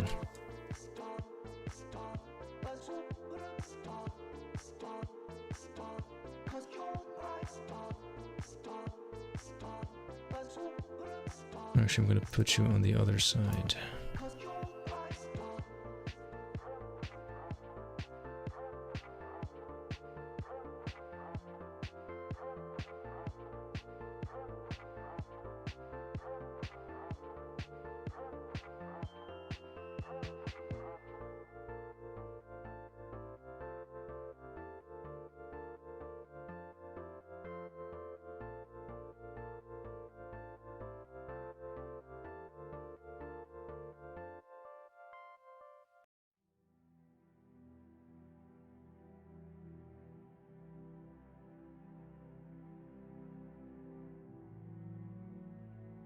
Suggestion for a gag prop: kebab stick with bloody skulls and vegetables. No, those are really things that we simply don't add because it adds so much more stress to our 3D work load that we already have. Adding gag gag items like that is just, it's as funny as it is, it's a waste of time because it's simply better spent on the thousands of assets that we still have to do. Unfortunately. Luckily enough, Oblivion itself had some pretty cool gag items. There's a hoe, which is a unique item, which in Oblivion gave you basically an STD. And that one has been remade, and it actually looks unique now as well.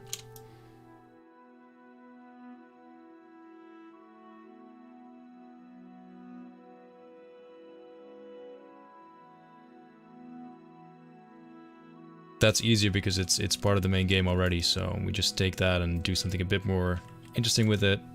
Bada bing, bada boom, call it a day. Concept artist had fun doing it. We had fun making it, implementing it, so everyone wins. There's also the question of, you know, how lore friendly is something. At the same time, how lore friendly do things need to be?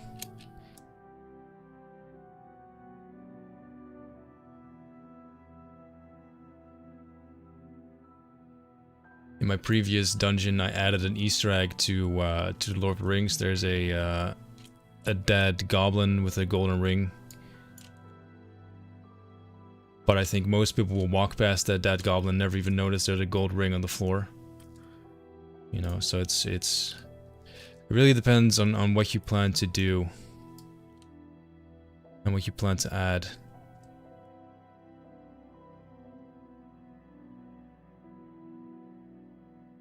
Also, when it came to my my Lord of Rings Easter egg, it didn't cost the 3D department any time or effort because everything was done on my end. I didn't make any new assets. I just used what I already had and made something out of it. Those kind of gags are fine, but when it ends up costing the 3D department more time and effort just because you wanted to make a joke, that's not good. That's how you end up in development hell. Holy shit. Oh, and Tayson, dude, thank you so much for the raid. Totally missed it. Sidebruch. Damn, dude. Alrighty. Thank you very much. It's very, very generous of you. Really appreciate that.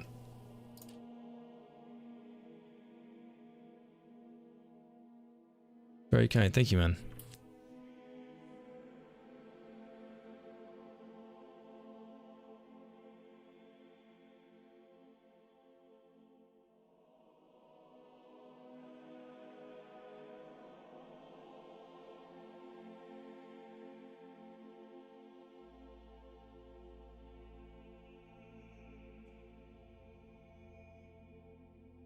I used a ton of these assets in my previous dungeon. The thing was filled with broken with broken barrels and shit because it was a goblin infested a goblin infested cave / mine. So it felt very fitting to have all these broken barrels and crates laying around everywhere. I think for some vampires it makes sense as well, to some extent anyway. Something I can do with this one, I can fill it with something. Not sure what. Maybe coin purses? Coin purse. Throw in a small coin purse. Oops, okay.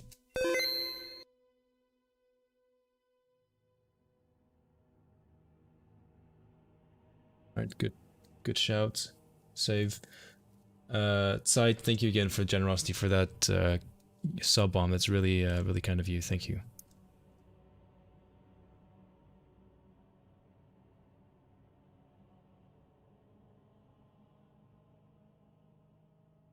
Okay, this is a magical coin purse. It feels like you know that bottle challenge where people always try to throw it and make it land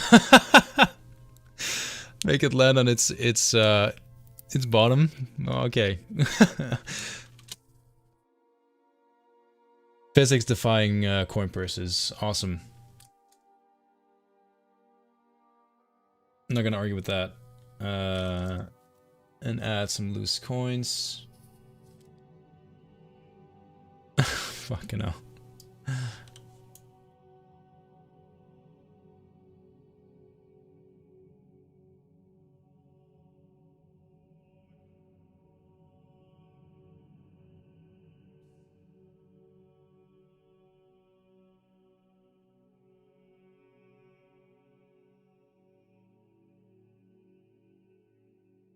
Alright, and cover it up with...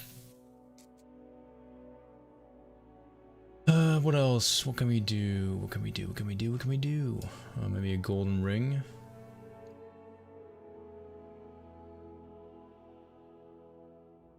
Maybe we'll make this like the barrel they toss all the valuables into. Just like a collection thing.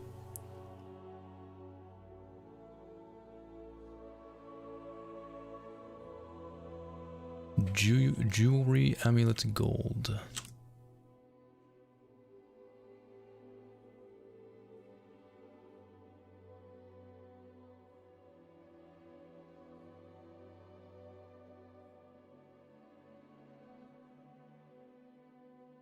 Golden ring.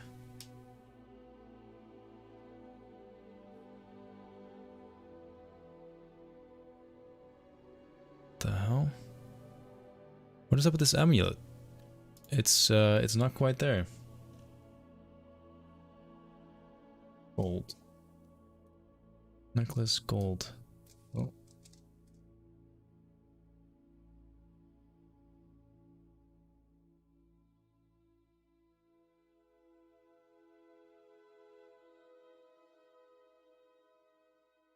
Okay, I'm just gonna leave it there and assume it's going to get fixed down the line. Maybe like a silver dagger. Have you been streaming all day? No. I've only been streaming for 2 hours. On the other hand, silver. Does silver hurt vampires? Or is that undead? Both.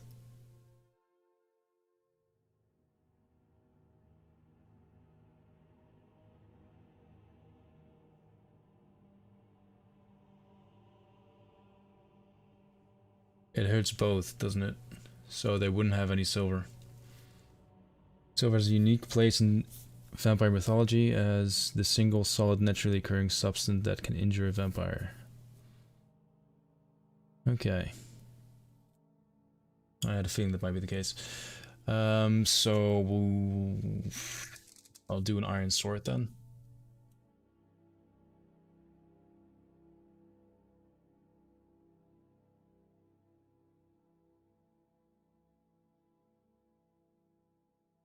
You know what? Let's go a little crazy. Let's add a glass sword.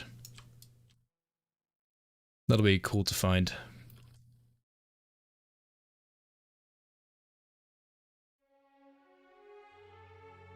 Okay, I think I'm gonna add some more clothes to this area.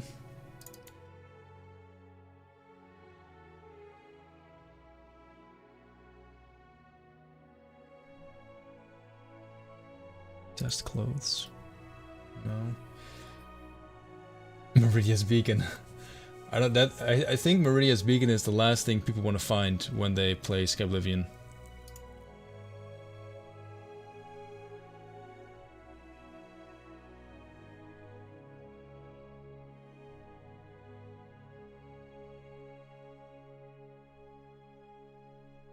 Outfit.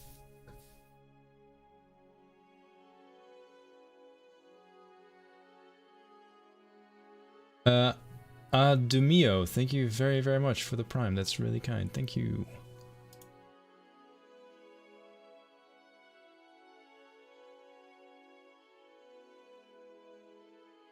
Man, I don't know any of the clothes.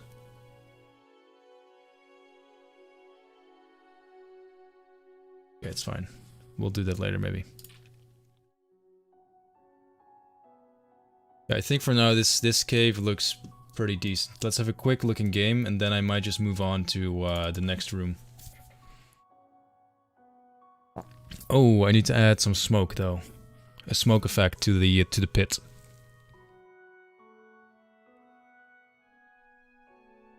Hey, Krieger.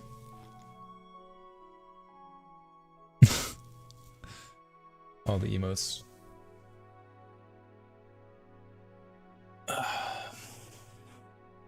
Okay, chat, what is the best quest besides whodunit? The Painted World is awesome. CS4, Blood, Crust, Cavern. Oh. Owie.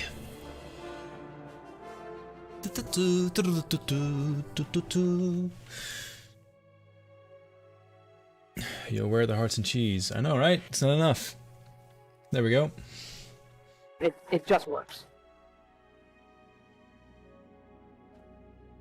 Oh, I stepped into the load door. Shit. Ooh, the ring in the well is really cool as well, yeah. Whoa, oh, you have a tier 2? Cool, I don't think I've ever seen the silver heart. Okay, my bad.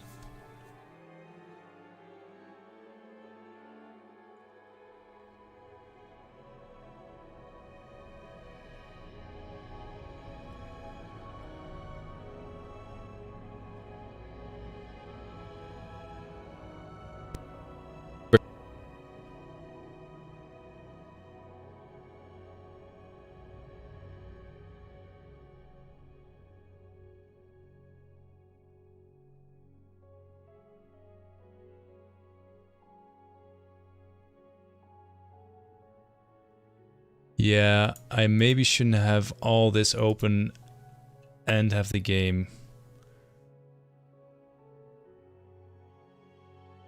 Okay. Alright. Closing every single browser tab I have helped. Okay, it runs fine again. Okay, maybe having 100 browsers open or tabs open and streaming and having the creation kit open and playing the game is not a good idea. Mental note. Alright, so this is don't want to get too close. This is the start of the dungeon. What I tried to do is I tried to hide the entrance into the vampire lair, because these vampires are well, there's a quest attached to this location, and basically you have to find the vampires because there's rumors and suspicion that they might be near this location. So this was my way of trying to hide the vampire lair. With this is what I like to call visual storytelling. So what I did is I used some scaffolding to create a light it up, damn it. There we go. To create this barricade on which they just dumped some dirt and planted a few bushes, which creates this nice overgrown thing. Mr. Riku, thank you very, very much as well. The torch behind gives the location away. Yeah, the thing is, as much as I like to hide the location, I'm afraid that if I hide it too well, players will literally not find it. And be confused. So I try to hide it enough to get the point across, but not make it so hard to find that it'll become a player issue where we get spammed on the forums or on the websites. The quest location is not working. Anyway.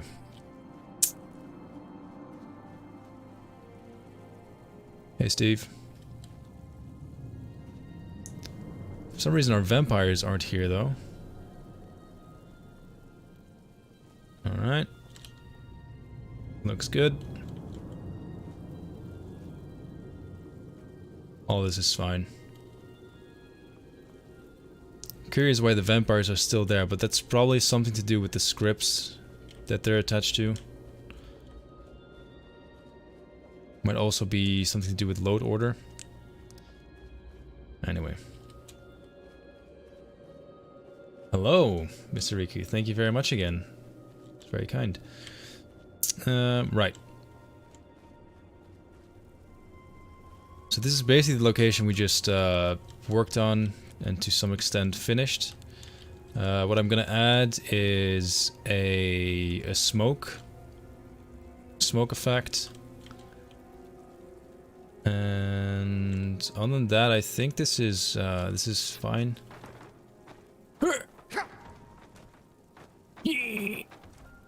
Okay. So the next room I want to work on would be the main hall. I have some ideas for it. This one. We'll see how it works out though. Also, browser tab addict. Have you tried the Great Suspender add-on? Oh no, I have not. Maybe I should. Alright, I'm fairly happy with how this looks. Again, not every room has to be incredible, amazing.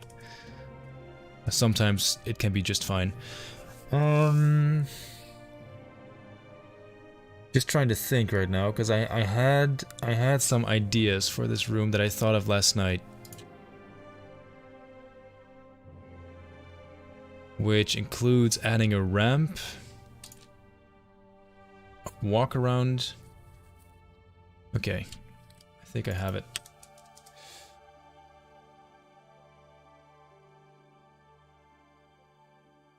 Also, I have about 2 more hours to stream, so might be able to get it done, who knows.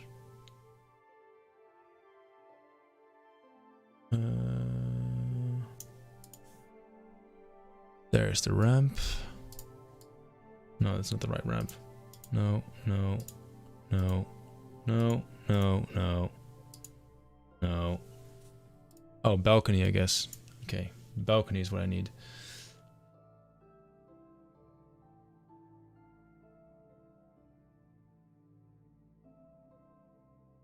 What's the difference between all of these? Oh, this one is smaller. How small?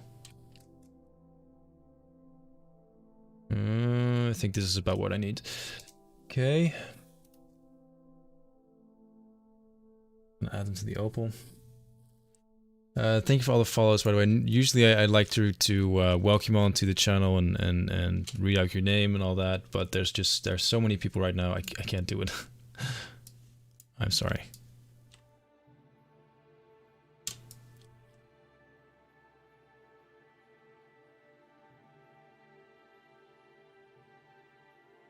Okay, so here's what I'm thinking. I'll quickly explain what I'm going to try to do. I want to have a ramp leading up to the midsection of this chamber.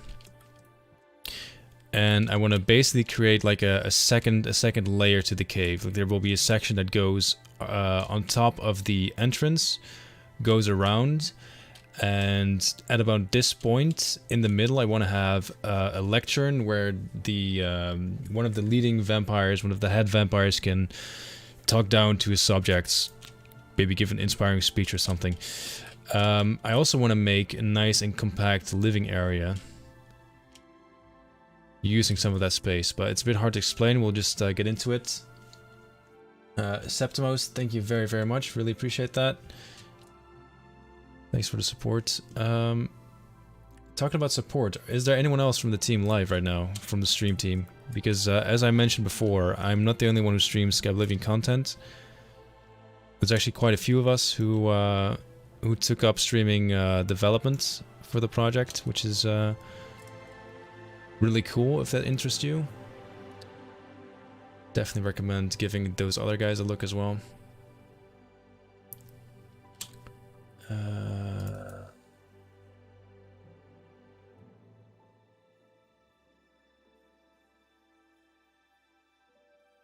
Just you at the moment, okay.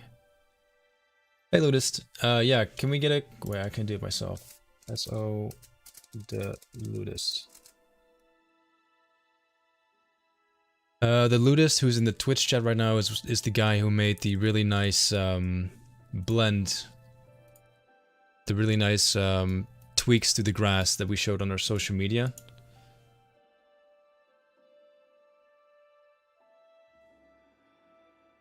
Definitely a good one to follow on Twitch, if you haven't already.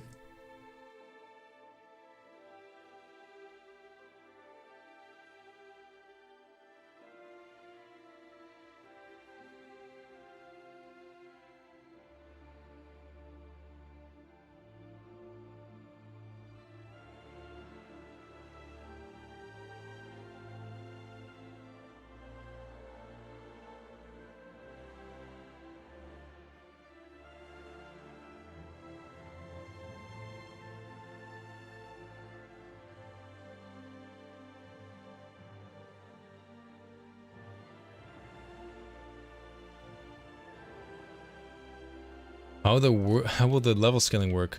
It won't be as broken as in Oblivion, if that's what you're asking, because Oblivion was quite bad. I was actually talking about that with Xatax the other day, and she was also saying how bad it was, and she might want to give it a look with a team of people, so fingers crossed.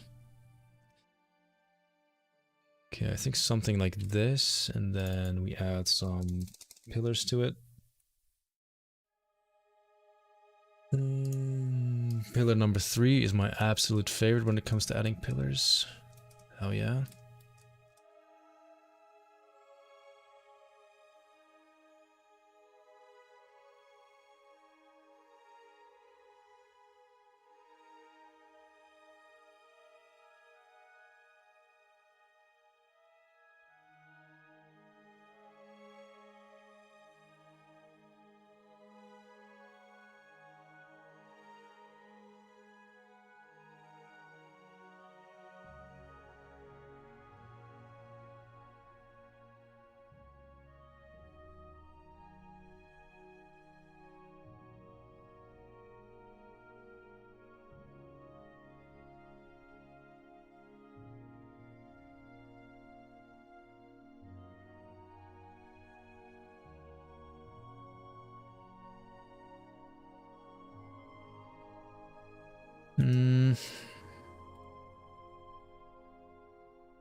like that maybe.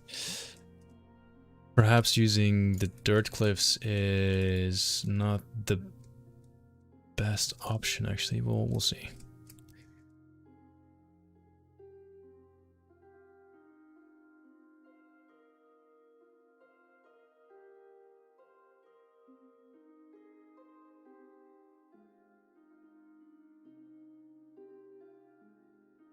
Monday, did I say thank you already? I hope I did. If not, thank you very much.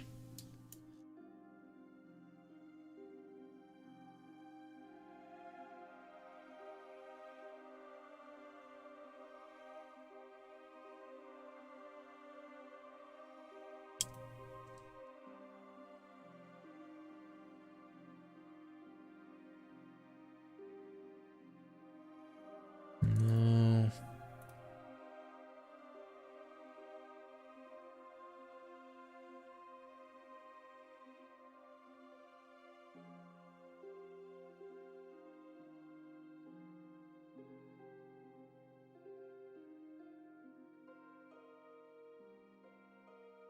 Yeah, let's do a quick test, see how much space is between the platform and the ceiling. Because if that's not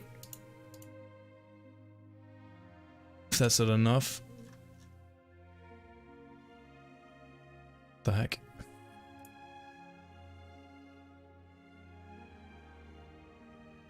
Alright, so interesting. If you place this object, you guys can see, but it's called TES4 demo test Todd man dark elf.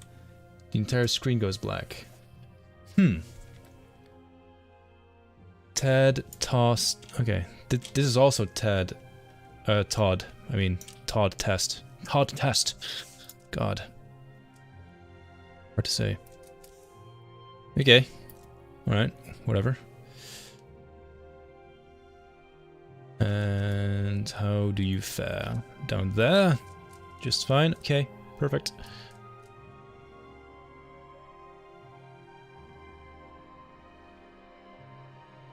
I think the balcony might be nice to use in conjunction with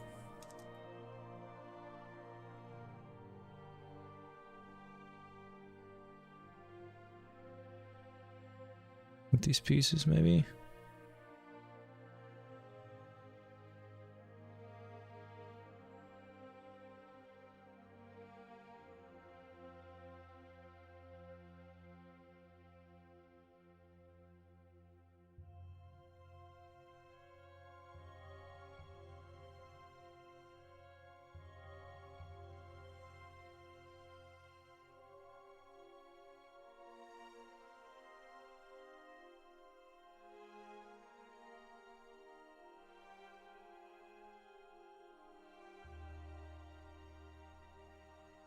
Oops.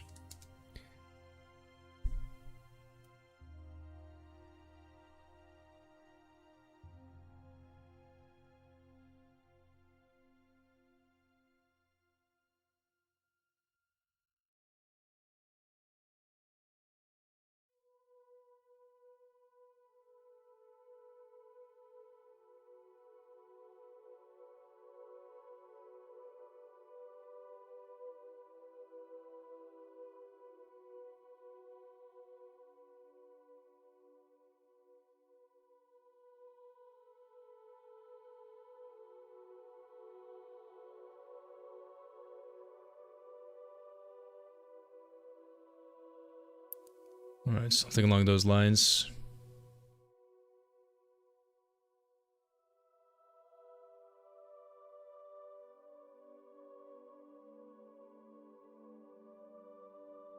Don't worry, the layout and how this is taking shape is not set in stone. Even though it is made out of stone, right? Okay.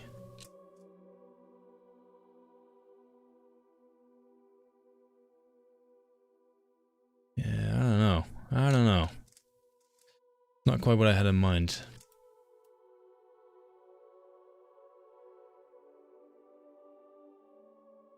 Maybe because I'm trying to make it in too few pieces. Something like that.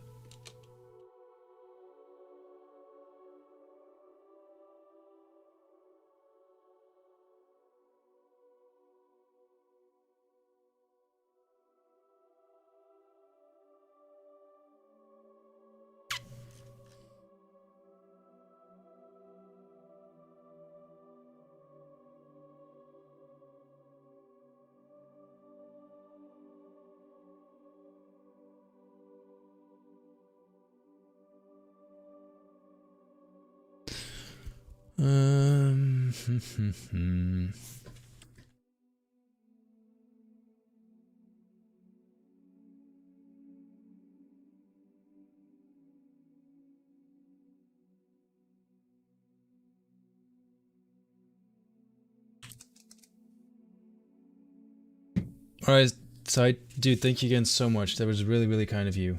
Have an awesome rest of your weekend, and hopefully see you again soon.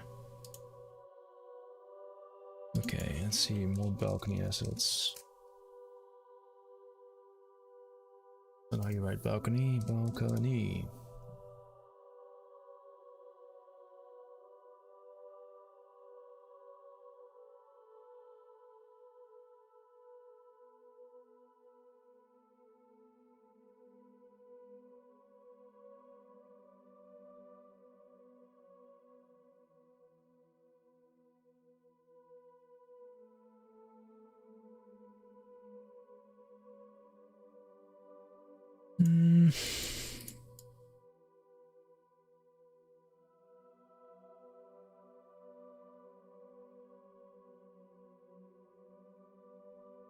Are there any surprises that have been added that you can tell us about? I mean, I think there's more than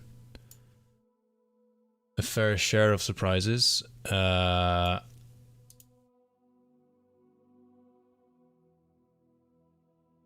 might know pretty much the entire map is remade. It just works. From scratch, so there's going to be a ton for you guys to rediscover, and yeah, it's gonna be great. Maybe I should use these instead.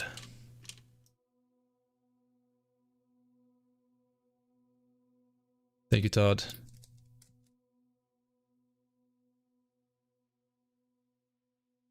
Something like this.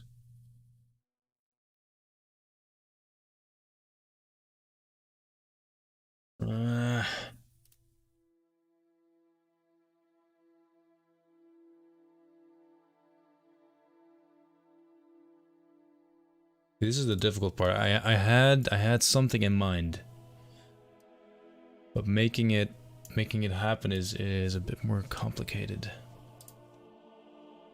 Okay, maybe I should just do some building, eh? All right, we take you.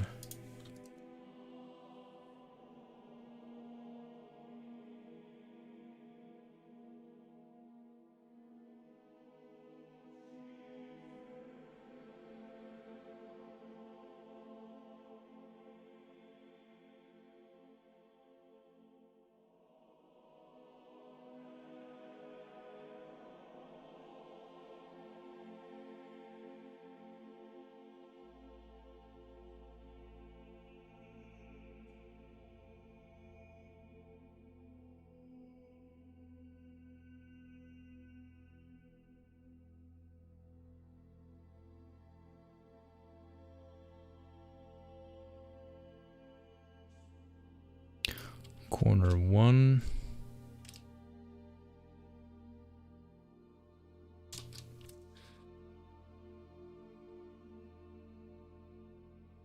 Does it fit?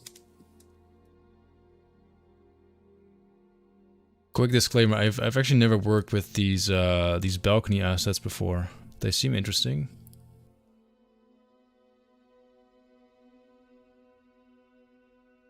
Okay.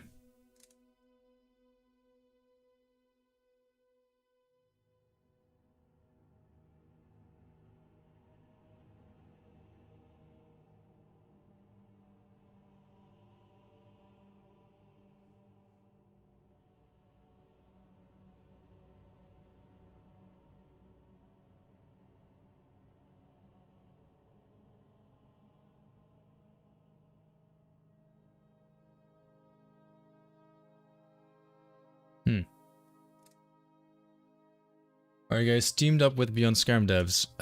I don't think you can say that we're teamed up, but we do try to work with them as much as we can.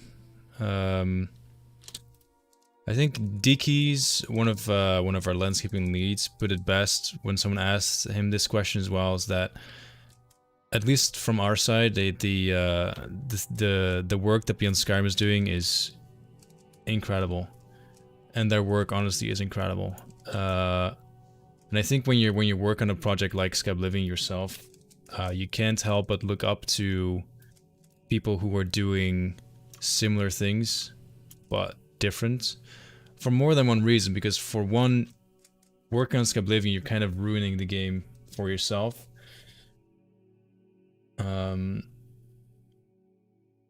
Unlike you, we won't be able to experience Skyblivion for the first time. As corny as that sounds, because we were the ones who made it. Now that's not to say that I regret working on it,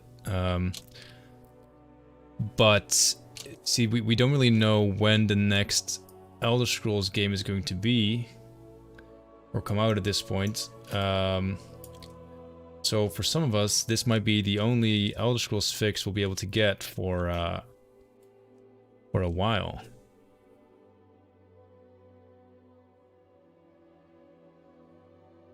And yeah, for us, for anyone who worked on it, it's not going to be that epic new experience that we've been waiting for. But hey, it's a small sacrifice, because we learn a lot from it. We generally speaking have a lot of fun working on the project, so all good. But that's one of the reasons why I personally love Beyond Skyrim so much, because they are the guys that are going to give me a new Elder Scrolls experience, because Skyblivion for me is not going to be anything new.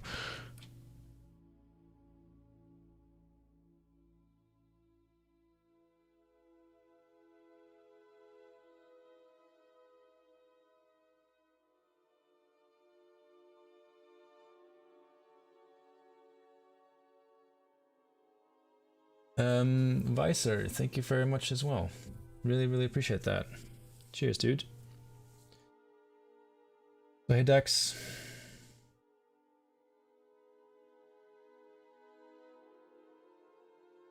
And Soviet Bulldog. Spasiba.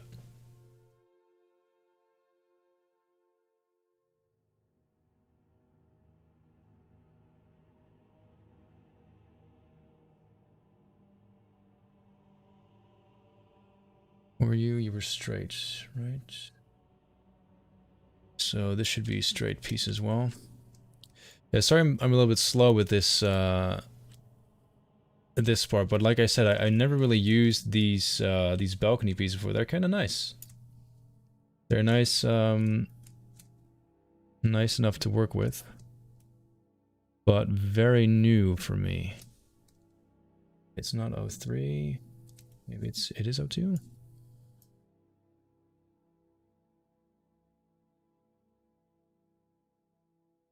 Apparently 02 it is. Okay.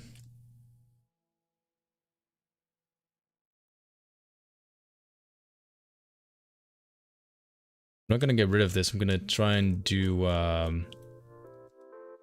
bit of a merge. I'm gonna try and use both the boulders and the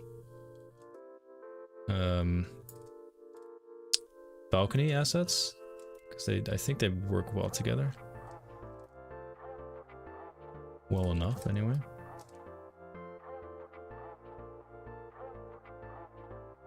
Yeah, that looks pretty good.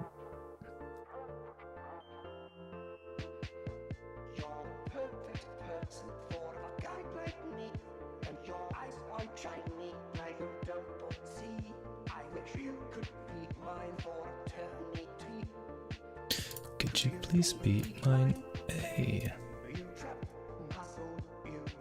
VOC Easter egg.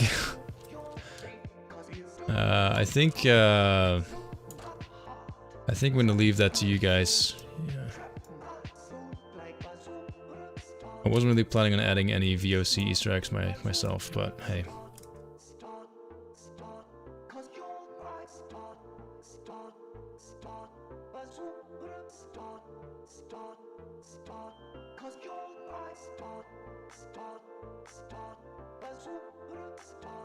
I respect that you're sacrificing your own immersion for the project. Oblivion seems to have left a lasting impression on you, and now you're wanting a new generation of fans to have that same experience. Hell yeah, I still think that out of all the Elder Scrolls games, Oblivion is one of the best. Oblivion's atmosphere, Oblivion's quests, everything from Oblivion just is so fun, so stupidly fun. It's hard to explain, but Oblivion just nailed so many things that I don't think Skyrim got wrong per se, and a lot of parts of Oblivion are kind of overly weird and goofy, but maybe that's why it was so fun being younger as well. I'm not sure what it was, but I really like it.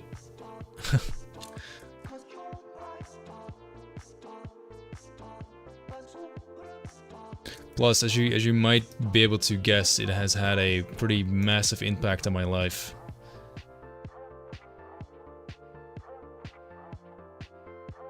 If it wasn't for Oblivion, I probably would be spending my time hanging out, chilling on a couch, relaxing, having a normal weekend. And instead, here we are. And no regrets, by the way. I wouldn't change it for the world.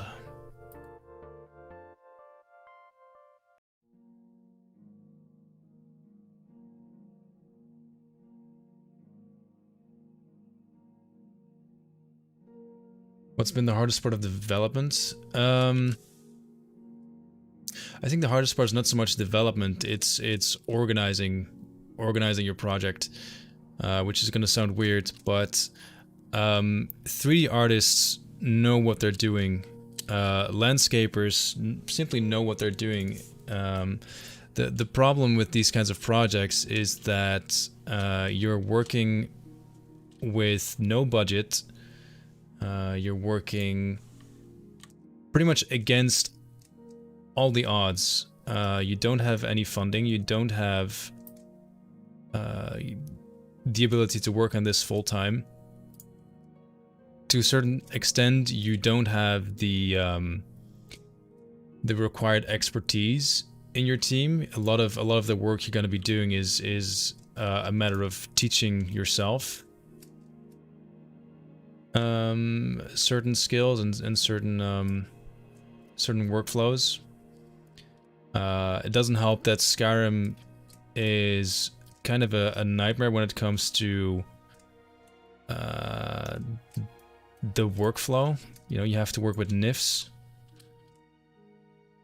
which basically no 3D artist outside of Skyrim modding has ever heard of or knows how to work with. So pretty much everything that could make your life more difficult, in one way, shape, or form, shapes what is Skyrim modding.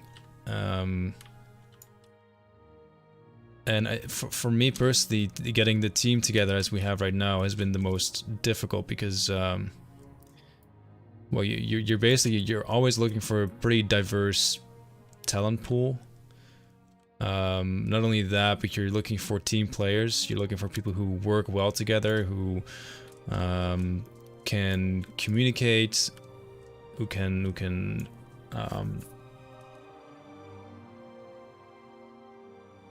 what's the right word? Who can create or help form some sort of miniature community within the development cycle, or within the development team, sorry. Because the last thing you want is to basically get a group of people together that don't like each other, don't work well together, and yeah, you might be able to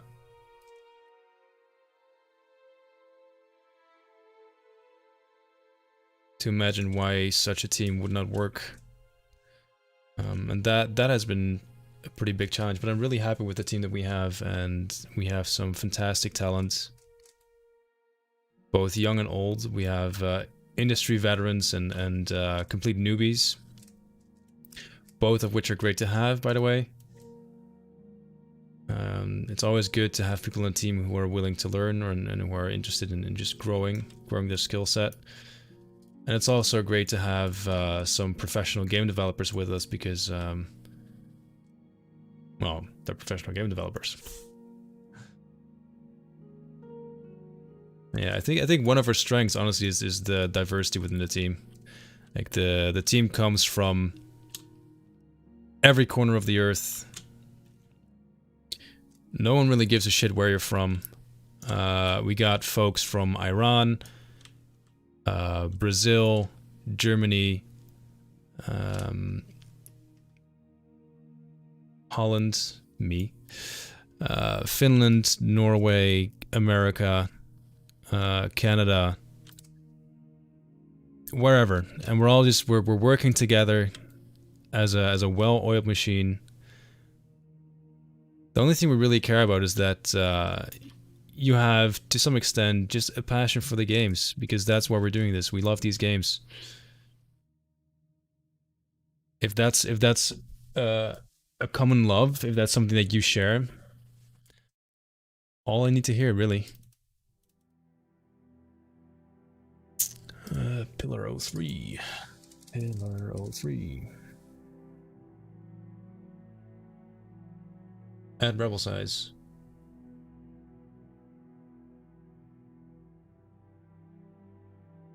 Well, that's rude, Jack.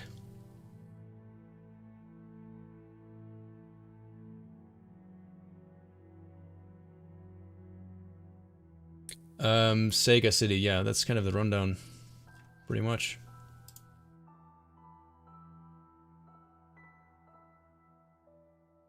Okay, that might be a little bit too big.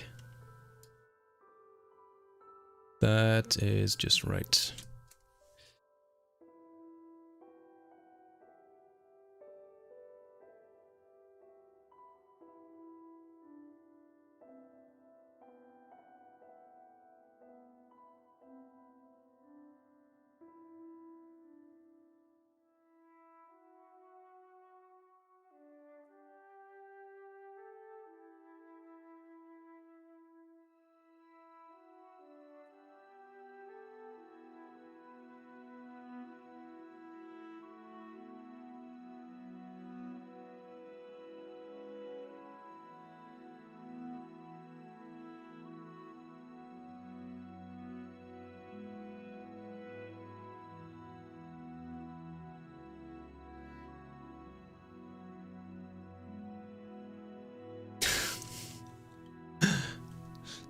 Well, anything coming out of D's mouth is usually a lie, so don't take his word for it.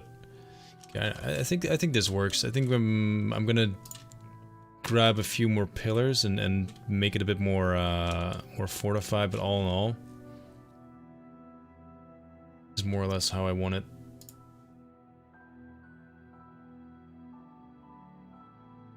It just works.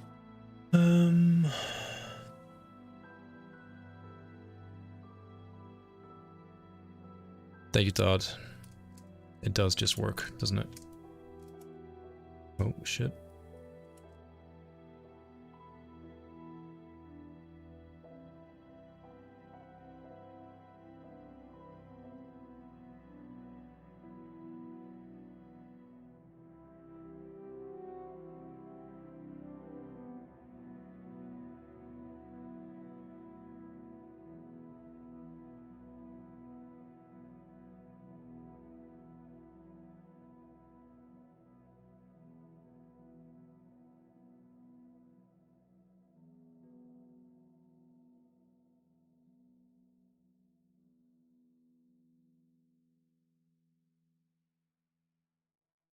What you're making is really impressive, but the fact that you somehow managed to effectively put together a volunteer game dev studio is almost more so.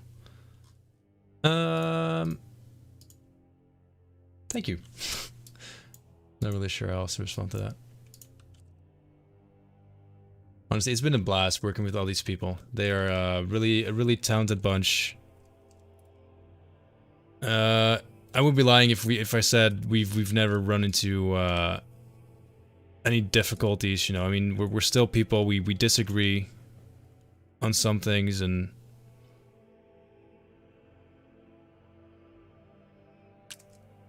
fact of the matter is that we're working in an environment where disagreeing like that is possible, and I think that's pretty great. Everyone has a voice. Everyone is able to speak up if they feel like something is not going the way it should, and that's pretty cool, I think.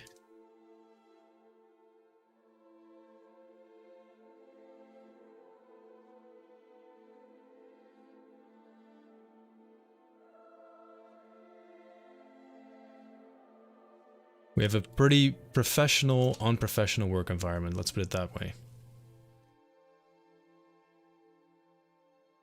And again, we're definitely not perfect, and there's always room for improvement, but for what we are, for what we've achieved, I think we can be pretty proud of ourselves.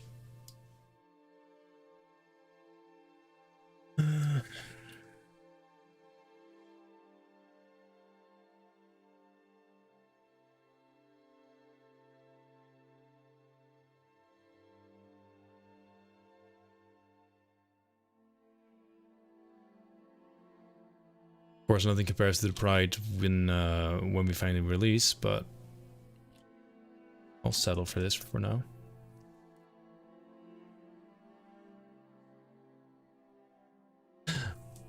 I love D. I love everyone on the team, really. It doesn't take much for people to get on my good side, though. So maybe it's not the golden standard. Outska, thank you so much. It's been a great 3 months with you. Thank you so much. Love what you do in this community. Really appreciate that. Thank you very much.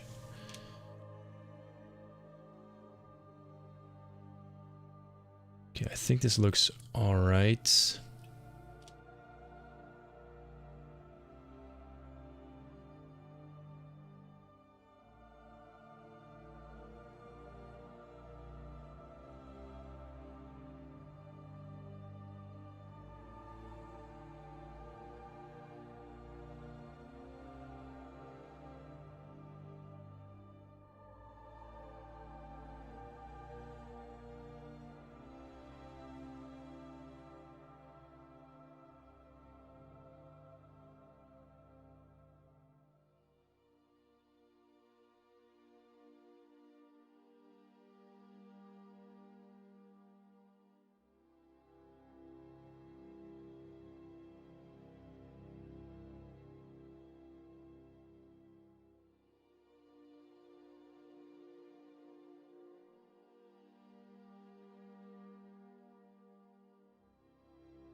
Let's see. Can we make something happen with these boulders? I think we can. Probably.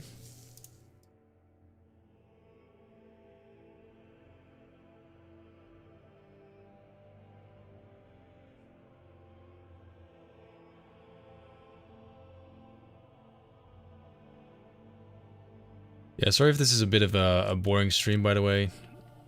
in my opinion, the creating of the rooms and stuff like that for a cave is, simply put, a bit boring. The more interesting stuff happens as soon as this is done, because that's when you can really start cluttering it up. But as you might imagine, it's a pretty important part to get right. So okay. Also, I'm making my life a lot more difficult by not just using this piece as it is, as it's supposed to. I think it looks a bit boring, but hey, maybe I just need to be less picky.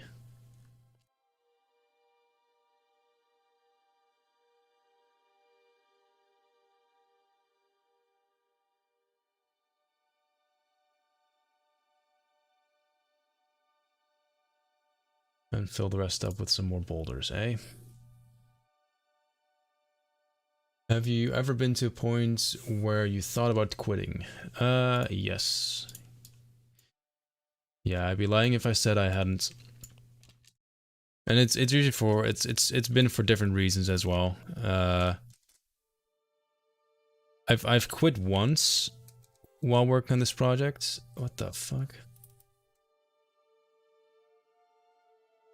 I've quit once while working on the project, which was more to do with just a lot of stress build up and something of mine getting stolen,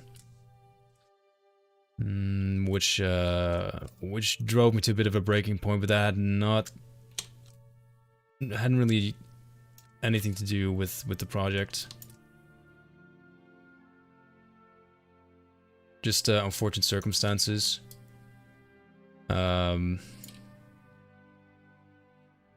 Of course, a project like this, it has its challenges, and so sometimes people drive you up the wall. But generally speaking, I've always been pretty confident that we can do this. We have what it takes.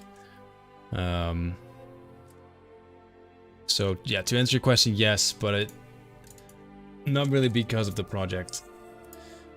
More so because other things in my life weren't going the way I wanted them to go, or of course sometimes you realize that, you know, you could have spent your weekend doing something else than level design.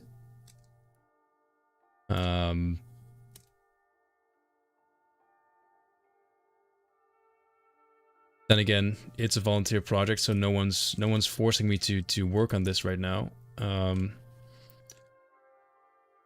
But on the other hand, as a project lead, I do feel responsible to make sure that the project stays on track, and as such, I do try to put as much of my time into it as I can spare, really. But again, that's all more to do with me than with the project itself, so.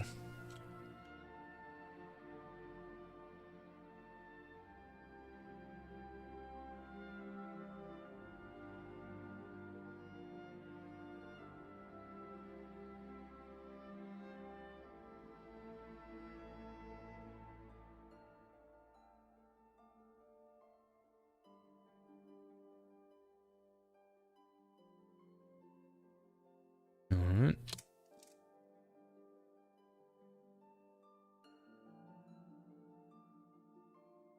So we created a nice cozy pocket there, which is good. I like that.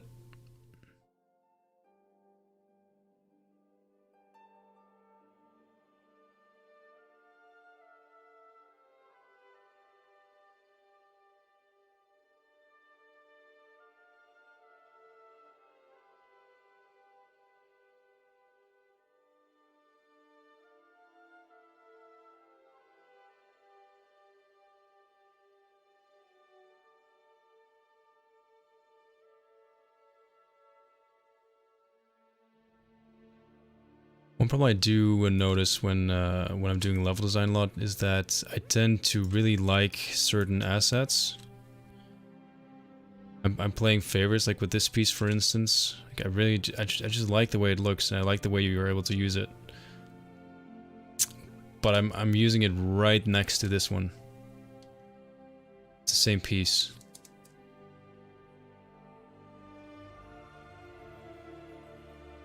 In which case, it's probably better not to. Hey Keegs, how's it going? Hey Gore, how's it hanging?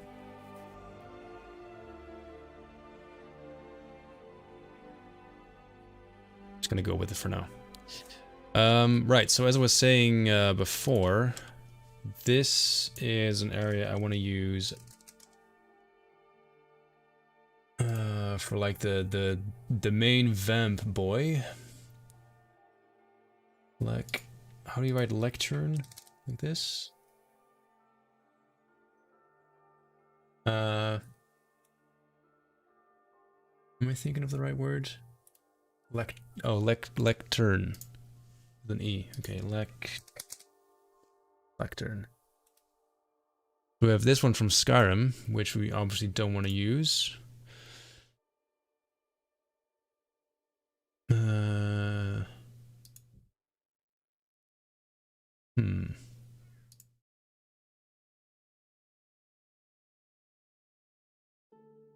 Middle lectern. Okay.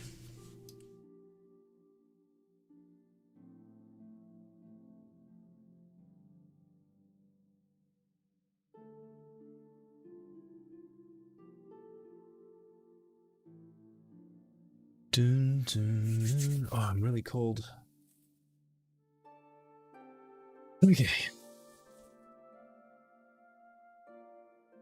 I think it would make sense to put down some more scaffolding. How many people are working on the project? Around 30, I'd say.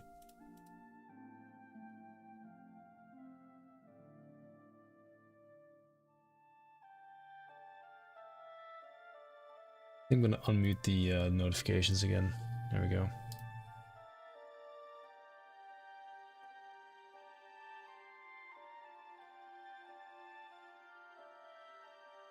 How's the weather there? It's okay. It's a bit cold, but that's fine. Water, drink. It's water, winter. Drink, water, bitch.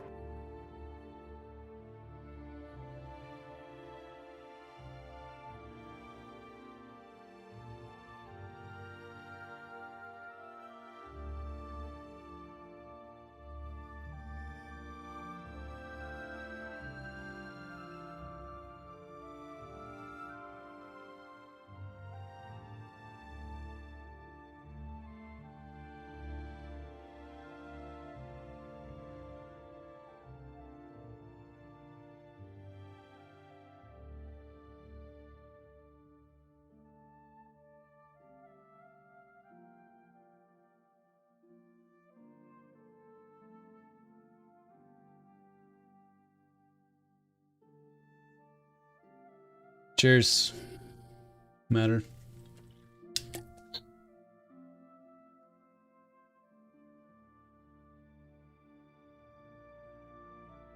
Have you been drinking enough water, bitch?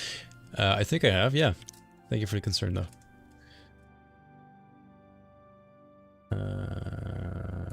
And we need a beam.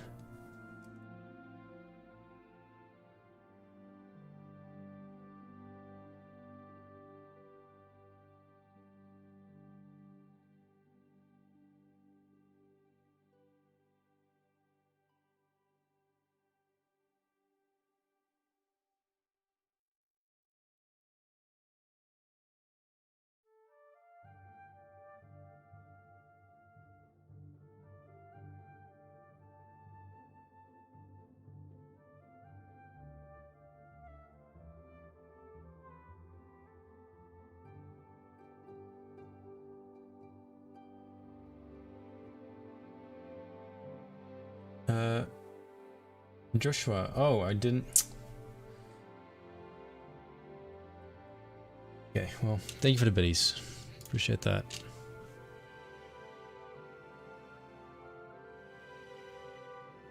Thank ye.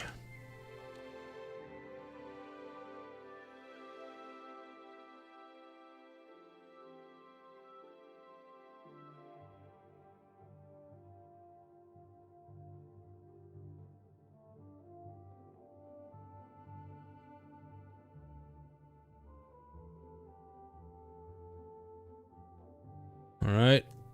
So this will be the podium for our vampy boy. Although, saying that,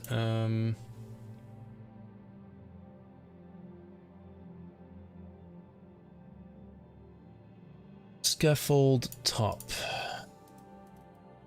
Scaffold top. Do you watch anime? Not really. I watch Pokemon. Or I watched. Don't really watch it that much nowadays.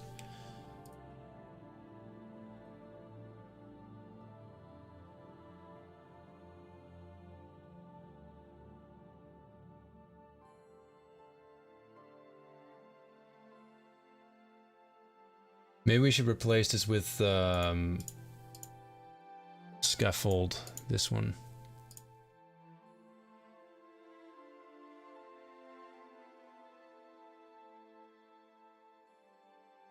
Stockade.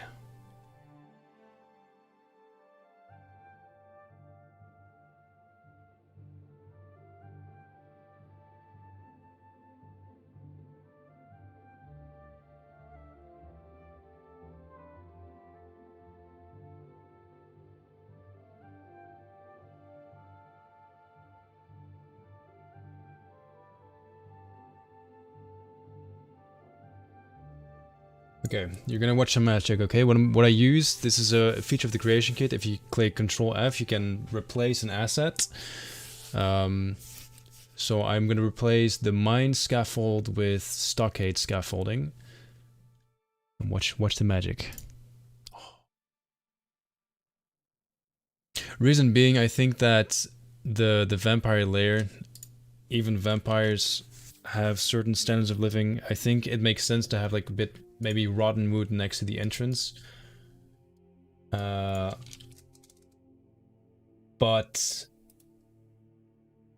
for their living areas, I think it might make more sense to use slightly less degraded items.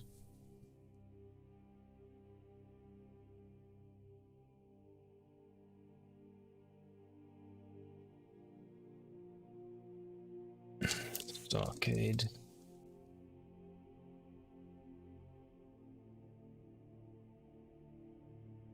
You know, it's depressing. I think in a few years, all this knowledge on the creation kit is going to be useless. And I'll finally have mastered this tool that'll become obsolete by then. Or that'll just simply be obsolete by then. Feels bad, man. But did I close the opal? I did, okay.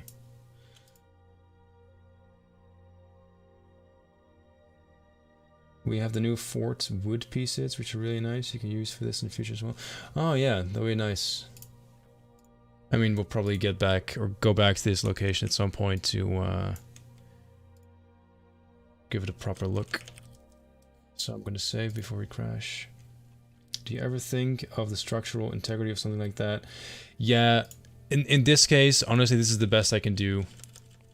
Otherwise, I would have to put down 2 pillars there, which kind of ruin the purpose I have for this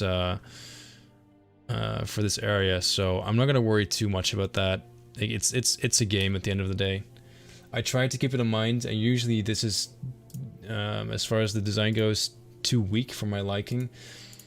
But I also don't want to make my life even more difficult than it needs to be.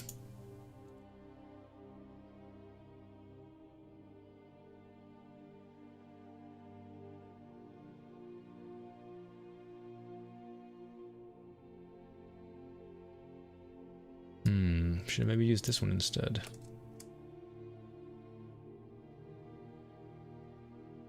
I don't know. I'll just leave it in for now.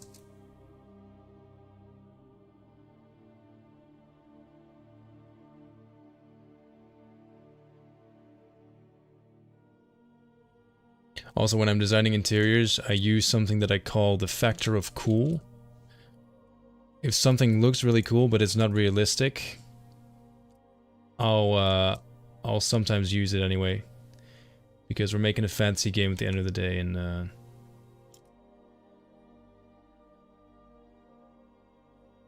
sometimes things can just look impressive and not be realistic.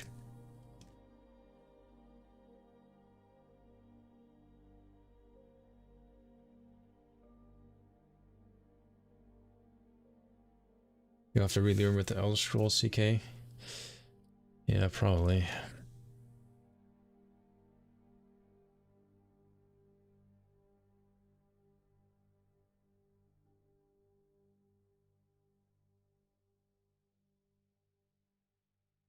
Saw Roy doing armor yesterday. Yeah, he's been finishing up the Imperial Watch armor, which is really cool.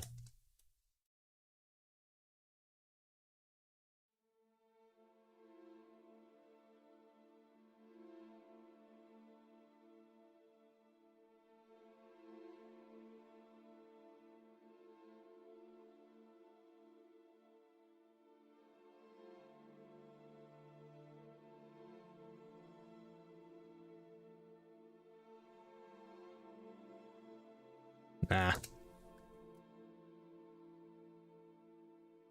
Do I get an ooh with high pitch? No. No.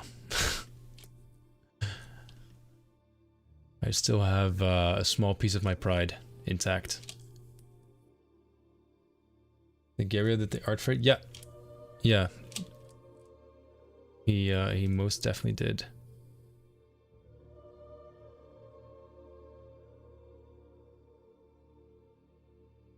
Hmm.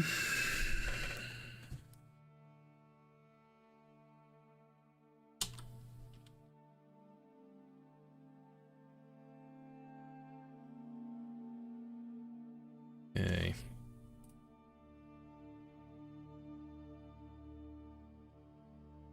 Thank you for the follow, Daniel.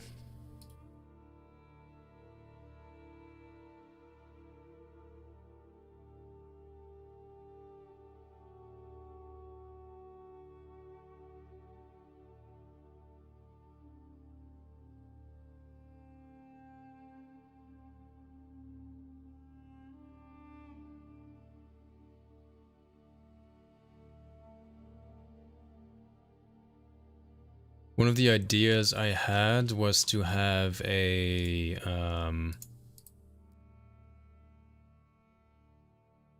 some sort of a shared dinner table, if you will.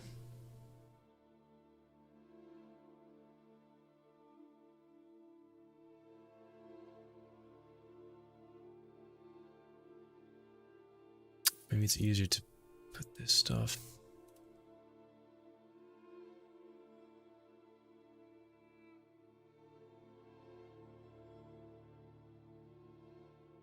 Not sure how well this is going to work, but we'll see.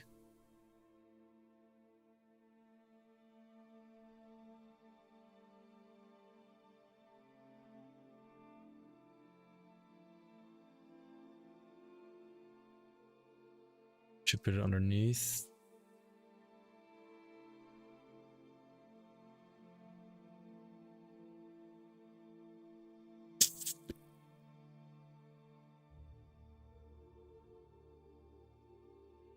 What I want is essentially a chandelier above the table, because nothing to me screams vampires more than a nice chandelier. Let me show you which one I meant. That's the one.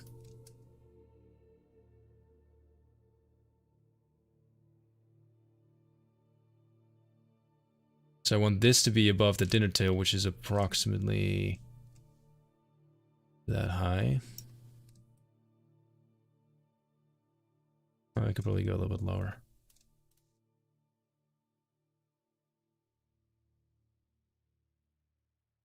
Maybe I should just do a simple gallows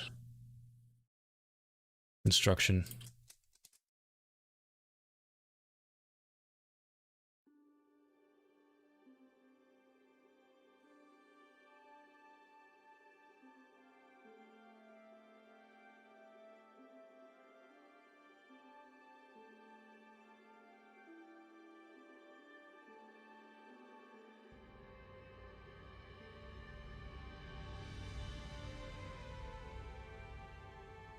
Nice work, by the way, Toby, on the steel stuff.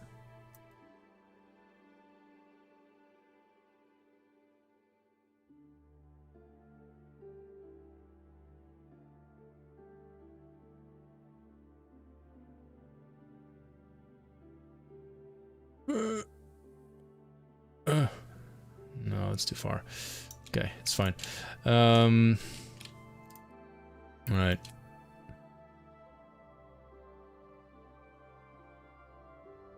Of course, it's not going to fit, but I can maybe create an extra long pillar just by placing these two together.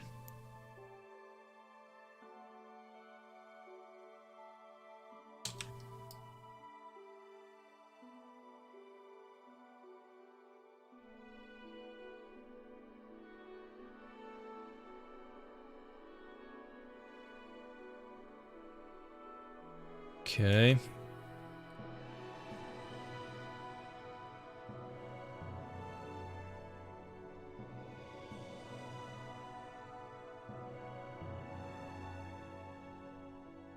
Something like this, maybe? Do you guys still need 3D artists for props? Yes. Actually, it's something we need more than props is probably architecture at this point. We can definitely use both though. Bonus points if you have experience with NIFs, but it's not a requirement at all.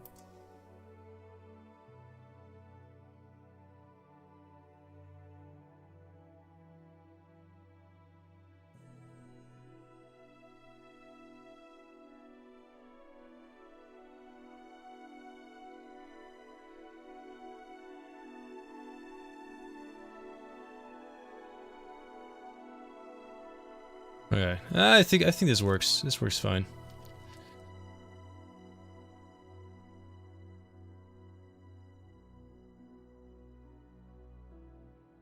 Some poor sod's going to have to climb the pole to replace the candles. I mean, they're vampires. They'll be fine.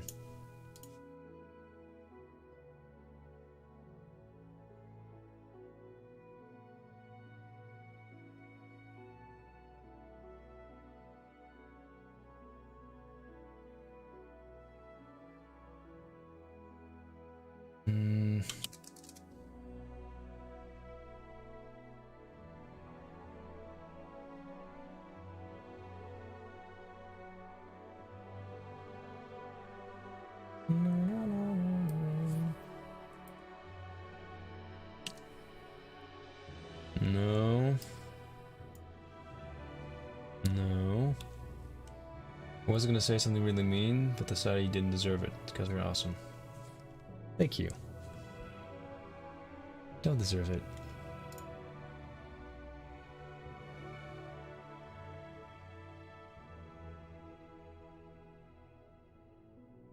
Come on, Broseph. Give me something nice and candly.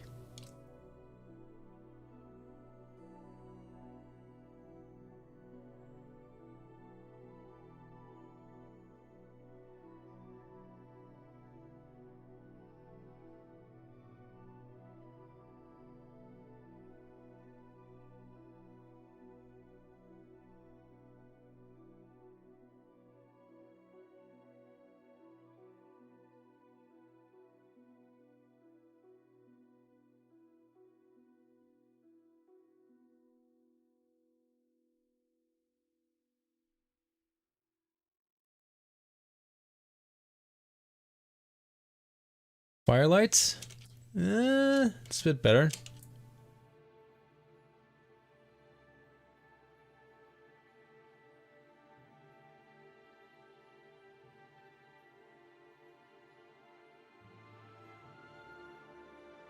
Nope, that's worse. No, that's worse. Okay, maybe I'll just have to use this one. Problem is that I'm looking for a warm light. Candles give off this warm light. I don't understand why all the light sources in Skyrim are so dim and dull. But this looks nice. So what's gonna happen is I'm gonna put down a nice table underneath there. They're gonna be feasting on people together. They're gonna have a fantastic time. It'll be amazing.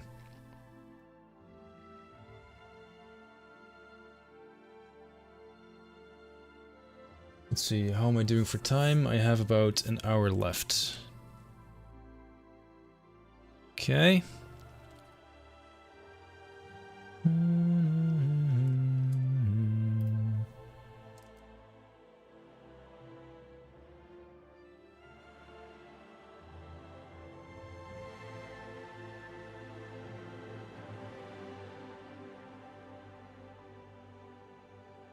We were never not okay. I didn't think we were. I don't think so. Hope not.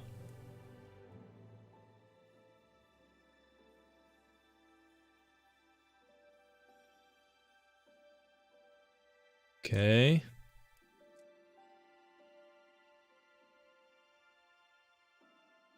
This is good. I'm gonna quickly nab a few of these guys.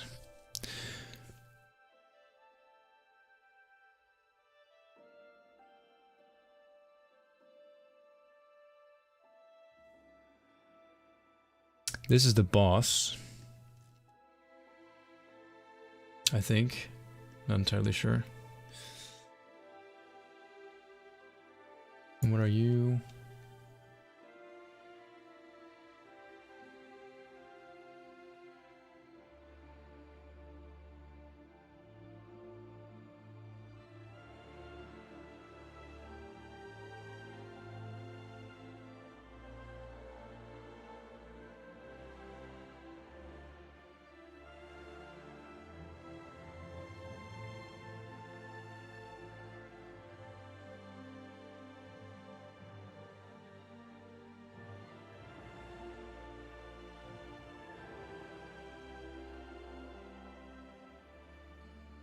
Where's your friend? Oh, there it is.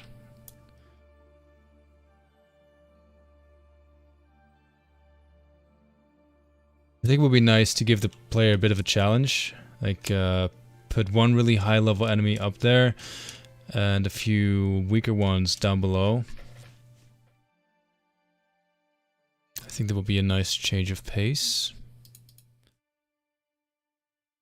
Is there really a boss? Boss. No, there's only a boss chest. Okay, well that's good to know. Awesome, Sack. Feral, thank you very, very much. Really appreciate that. Yeah, can we get some hearts and hype in chat? Battle Mage.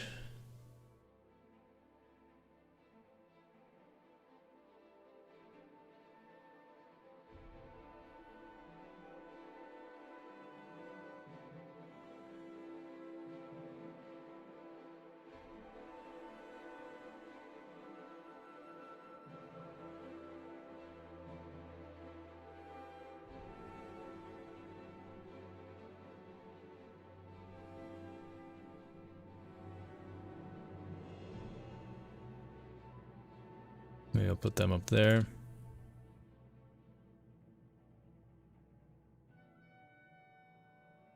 Just gonna save.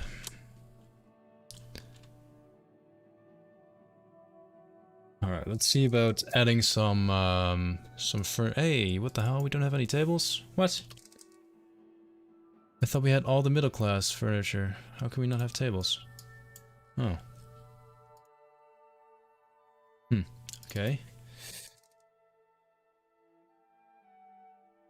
You put a dead body dripping blood under the scaffolding with the blood going into a cauldron with a small table next to it with a goblet of blood on the table. That's very complicated, but I like it. I like it. Rugs, beds. Maybe we should have a bed. Maybe we'll turn this into the main, like the vampire boss's room, essentially. Okay, we'll keep that there.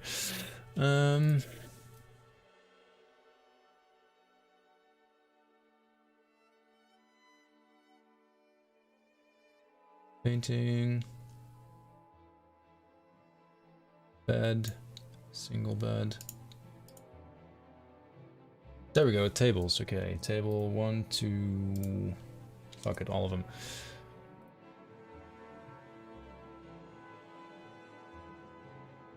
Little tapestry, sure. We can do that later. Okay. Table. Is this a new shaft, or are you still working on the same one from before? This is a new dungeon we're working on today. And yesterday as well, actually. Yeah, don't mind the look of the tables, because they don't look that great at the moment.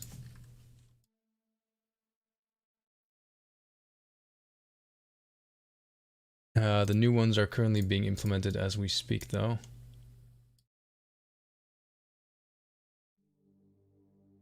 I think 4 is maybe a nice table to use because it's nice and long. That's what she said. Although... Oh yeah, definitely. Bigger the better. I think what I'm gonna do first is put down more scaffolding, blank thingies.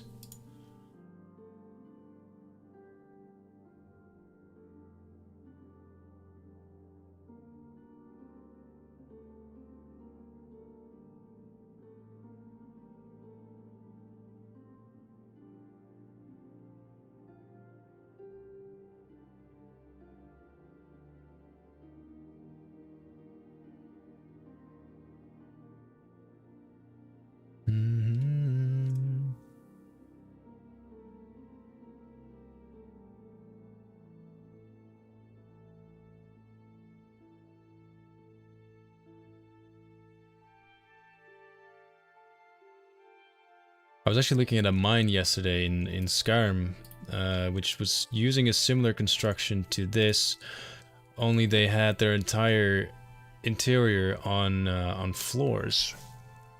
I think that's a bit too much. Not gonna do that. No, never mind. Don't vampires use comfy coffins?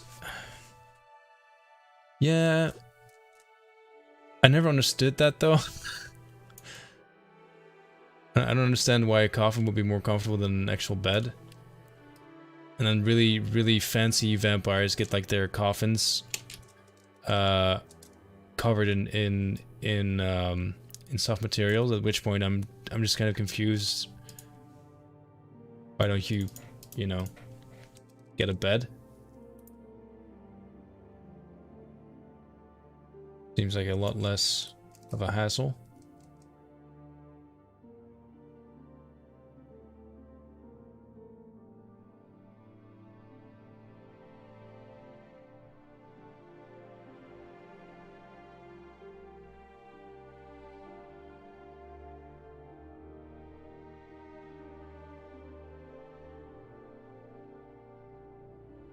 Well, my vampire is a fancy bitch, okay? He loves his bed. Oh god. Oh good.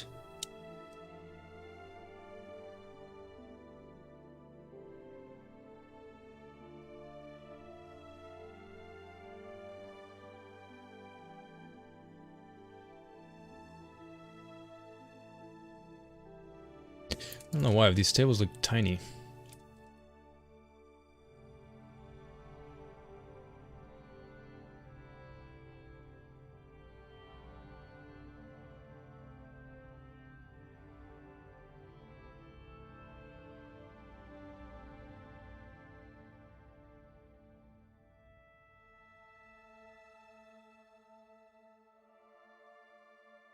Alright, something along those lines, and then we got some chairs.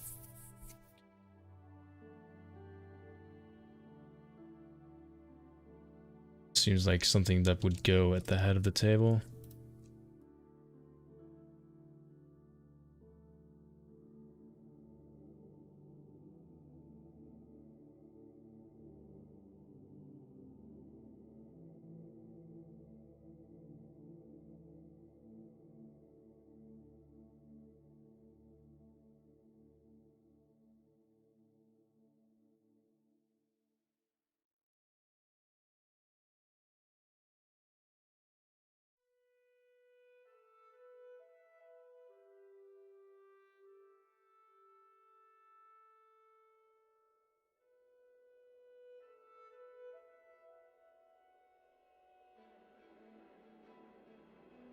Alright.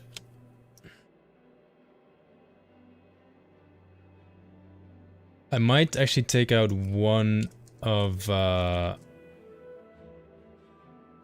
these nice tables, because how many vampires are there realistically in this place? I think 10.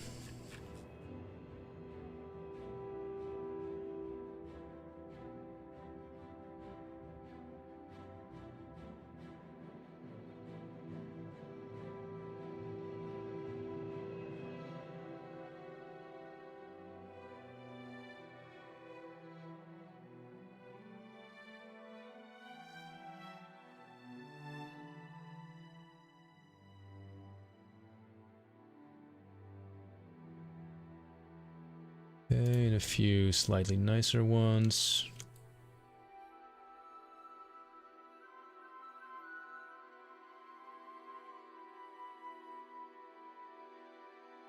There we go. 1, 2, 3, 4, 5, 6, 7, 8, 9, 10. Yeah, I think we'll do away with those.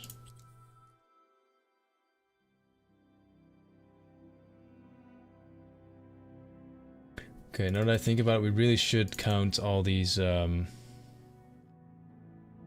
vampires. Or MG.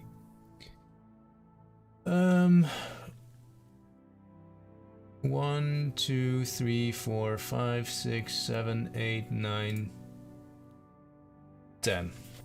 Oh, wow, that was a really good guess then.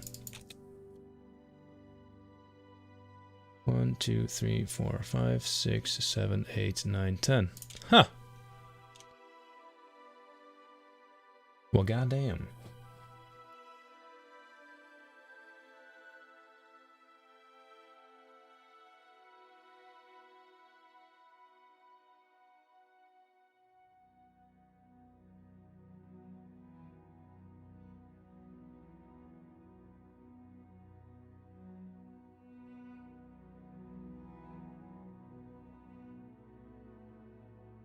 That's better.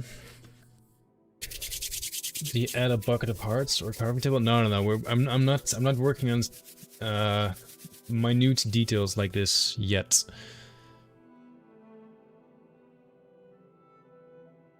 I like to work in passes. So first thing I do is I create the entire layout of the map. Then I start adding what would you call the pillars and stuff like that?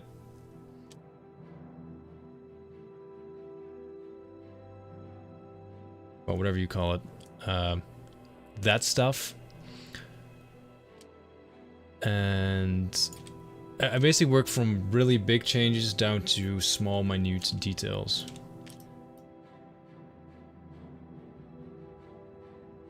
Talking about details, let's have a look at how these details form in game.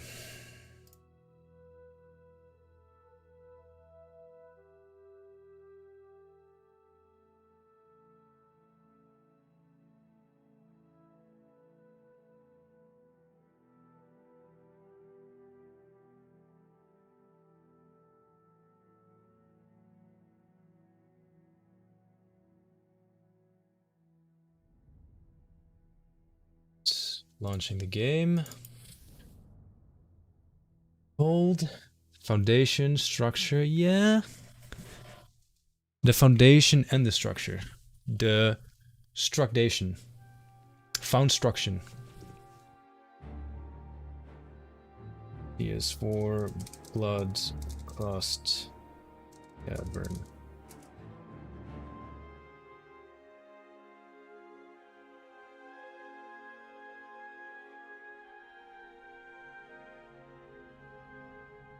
Alright, for those who haven't had the introduction yet, this is the cave so far. We have a nice hidden entrance, because this this location is supposed to be, well, hidden. It's a hidden vampire lair. So I tried to make it look a bit hidden by putting these bushes in front. Alright, party people.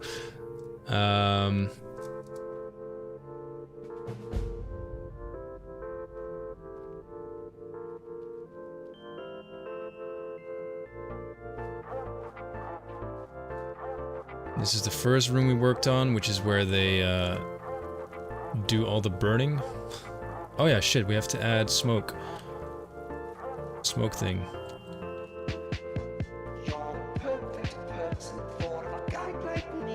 And then we started working on this chamber.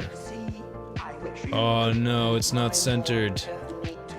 Okay, well, we'll have to make that centered. It needs to be above the table, not slightly to the left. God.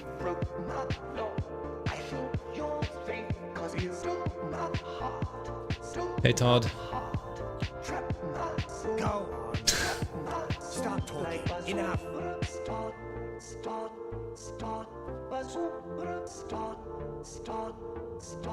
Maybe this lectern needs to be put back a lot, so you can actually look at the people under the table. That would make sense. Okay. Yeah, first things first, add that smoke.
I'm gonna work on the lighting, by the way, of the cave later, so that's not something we have to worry about too much now. I do think that I'm gonna get rid of this and replace it with that one, because I think it's infinitely better. Has anyone told you you are a sexy man? Thank you. They have now.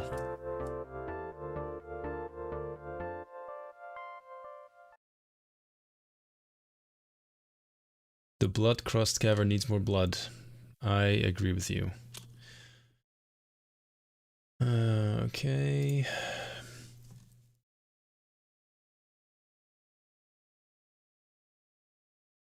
Whoa.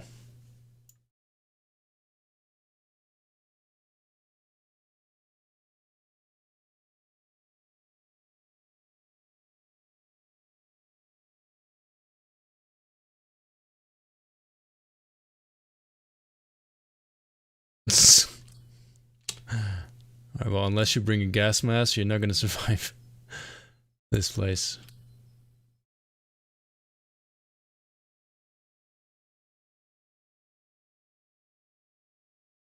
I don't think I'm gonna use this.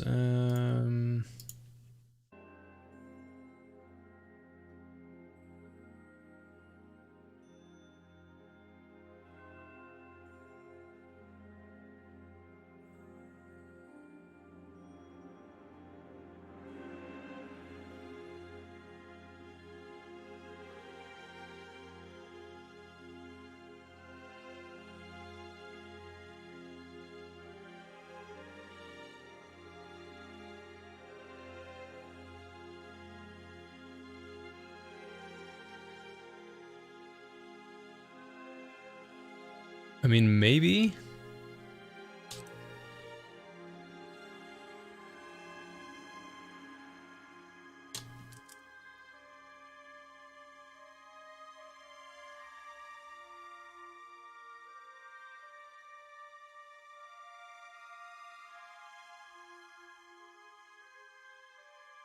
Yeah, I kind of like it. In combination with the slow smoke, the dark smoke is a nice effect. Okay, I think I'm just gonna go with that for now.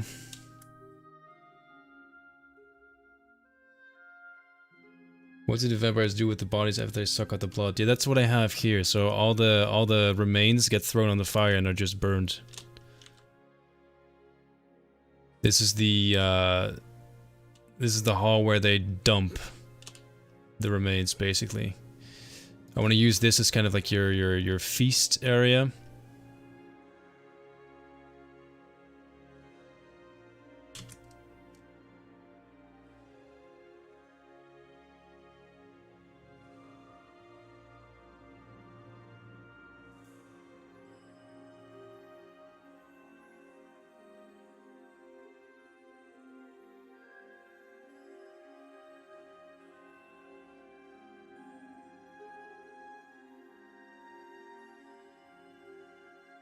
Jed, are you lurking by any chance?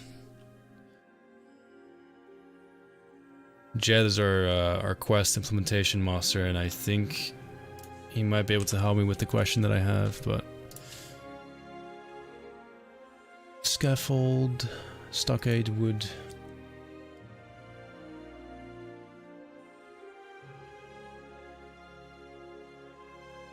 Stockade wood short, that's the one.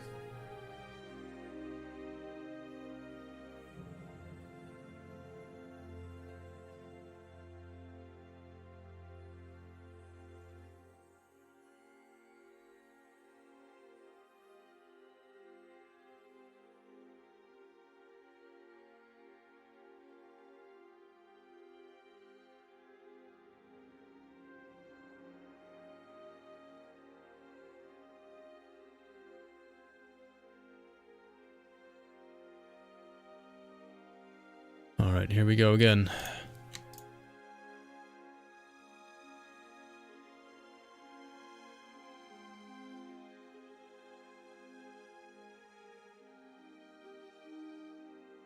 think we might as well take these with us. And these. Okay.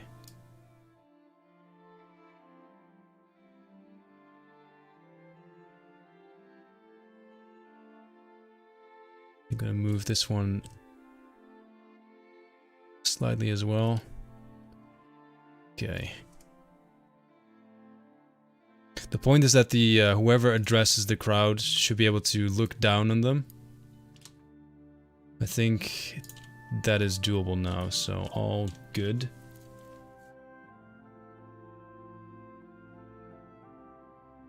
Hey, Ali.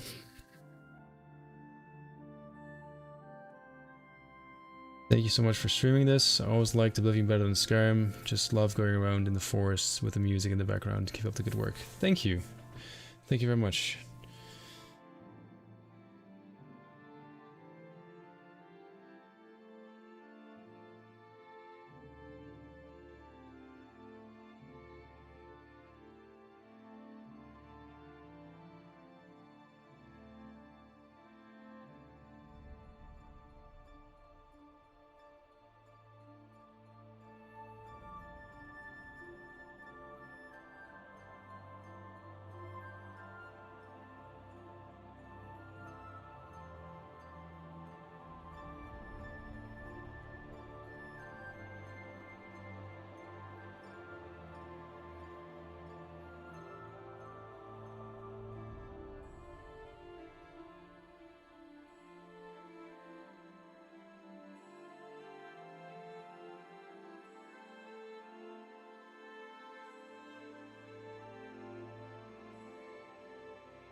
Back to YouTube. Almost 700 people watching it now. Yeah, I know. I fucking love it.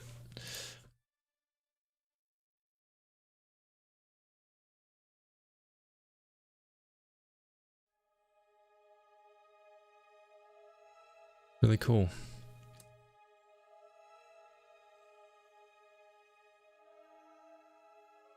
Biggest worry about the game is that the mod will be shut down by Bethesda like Fallout 3 did. Fallout 3?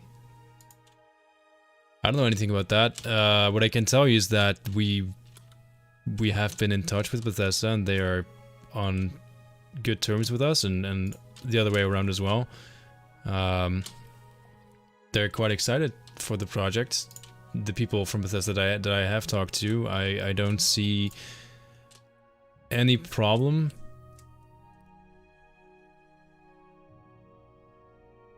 They've basically given us some rules that we have to follow, but those are, for starters, they're very reasonable and also pretty easy. That's kind of what we've been working towards from the beginning. So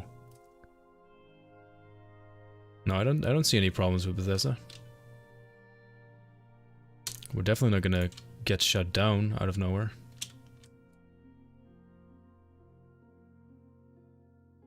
I also think that's just a PR nightmare for Bethesda that they wouldn't even want to begin to have to deal with. Besides, like, say about Bethesda what you want. I mean, they've made some perhaps some mistakes in the last few years, but when it comes to modding, they're very generous to their community. They allow us to do a hell of a lot. Things like Nayrim would have never been possible if it wasn't for Bethesda. Nayrim and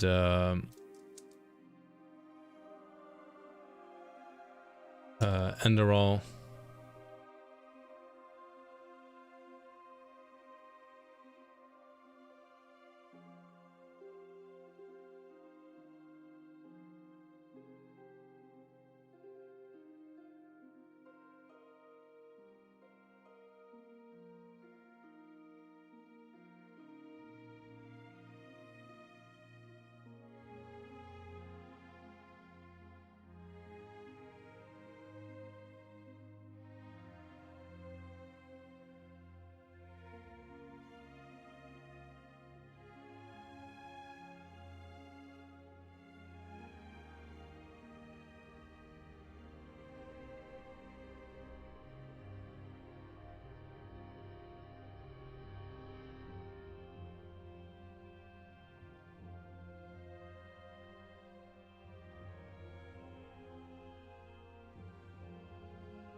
"11 people away from 700 Discord members."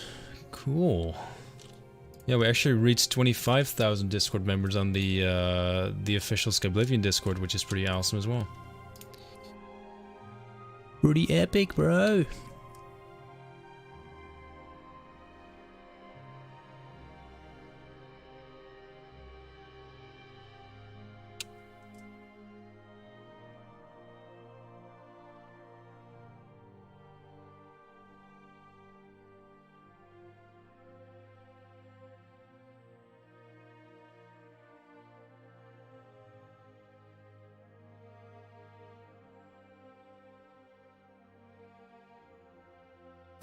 Guys, I'm cold.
Hmm.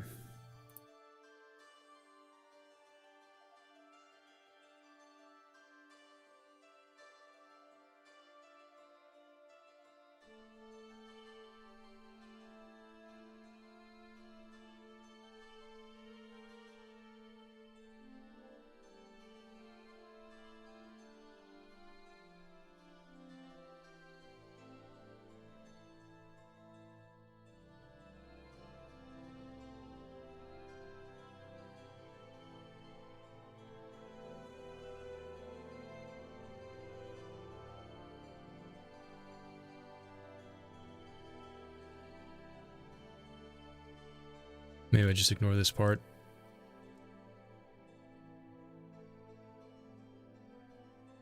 I'm trying to train myself and not becoming too obsessed with all these little nuances. Not trying to fix every little thing because at the end of the day, this is a cave occupied by people, sort of, I guess, vampires, whatever.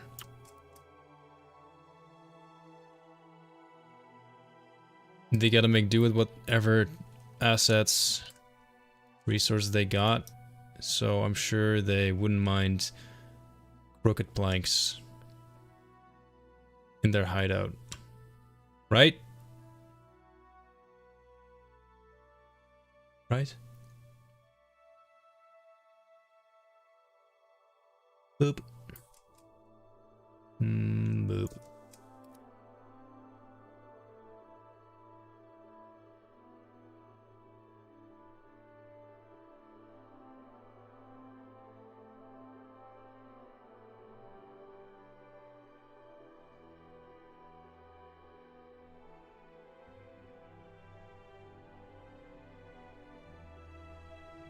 Okay. Lovely.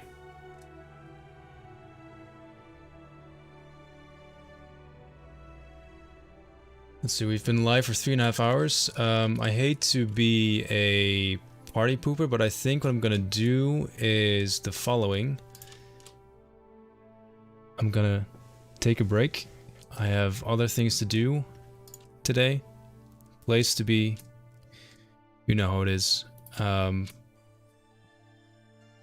I think what we'll do is we'll do one quick run through of the level. One last showcase to show you what we worked on today. And oh yeah, thank you for joining me so far.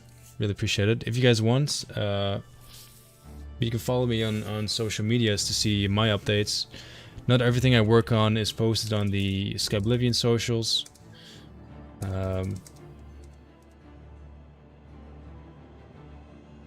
But I do sometimes try to post smaller updates, like, you know, what we worked on today on my own, which on Instagram and Twitter is @rebelsize. Should you be interested in that, go nuts.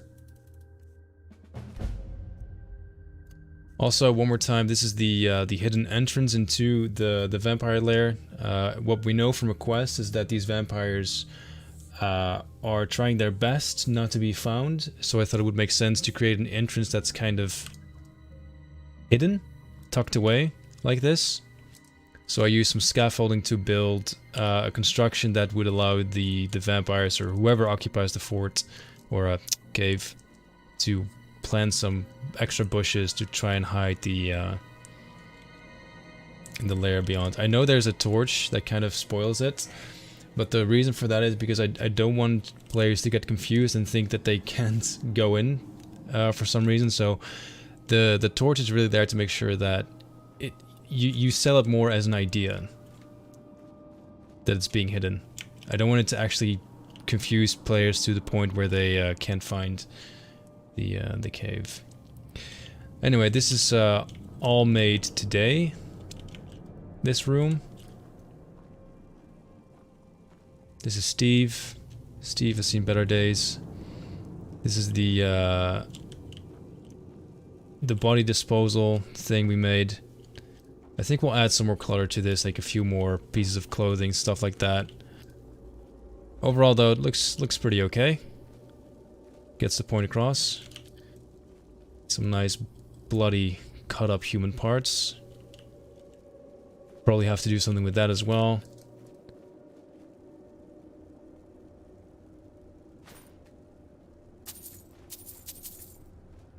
This part we haven't really worked on, but we have worked on the part beyond. Which is over there.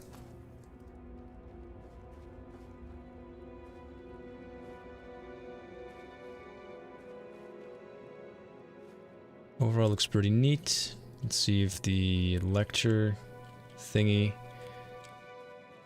Oh, that's something I have to fix.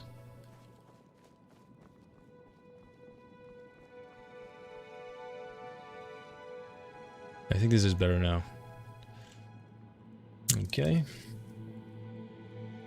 How much VRAM does Skyblivion locate? I don't know. To be fair, that's also a question that's kind of pointless to ask right now. And I don't mean that in like a mean way, by the way. Don't take it the wrong way. But, wait. Oh, it's this one. There's another... Why is there two? Okay. I mean, the project is not done, so it's kind of pointless to do those kinds of measurements now, since they're going to be changed anyway. Was there anything else I needed to fix or look at? I don't think so. Okay. Sweet. So far, so good. Yeah, I'll stream again. Maybe tomorrow after work. It'll most likely be on Twitch though. Maybe not, we'll see. In any case, thank you all very much for watching both on YouTube and Twitch. Really appreciate that. Again, you can follow me on my own socials if you want to see how this cave turned out. I'll try to update or post an update on those platforms tonight. Other than that, yeah, thank you very much for the support. Thank you for hanging out with me. Thank you for your suggestions, your feedback. Thank you very much for watching the new developer diary. If you haven't yet, check it out, please. Put a lot of time and effort into that, so it would be great if you gave that a like and left some comments and thoughts on that one. Yeah, I don't know. I'm always really bad at the intros or outros. Both. I'm bad at both. But thank you very much, as always, for the support. Hello, it's really appreciated. It's you. Okay, and look at all the follows coming in. Yeah. Hello there. Thank you. It's you. Hi. I'm gonna see if there's someone from our team live. Hello there. Thank you. Don't want to hear myself either. Okay, I think we're just gonna end the stream quietly like this.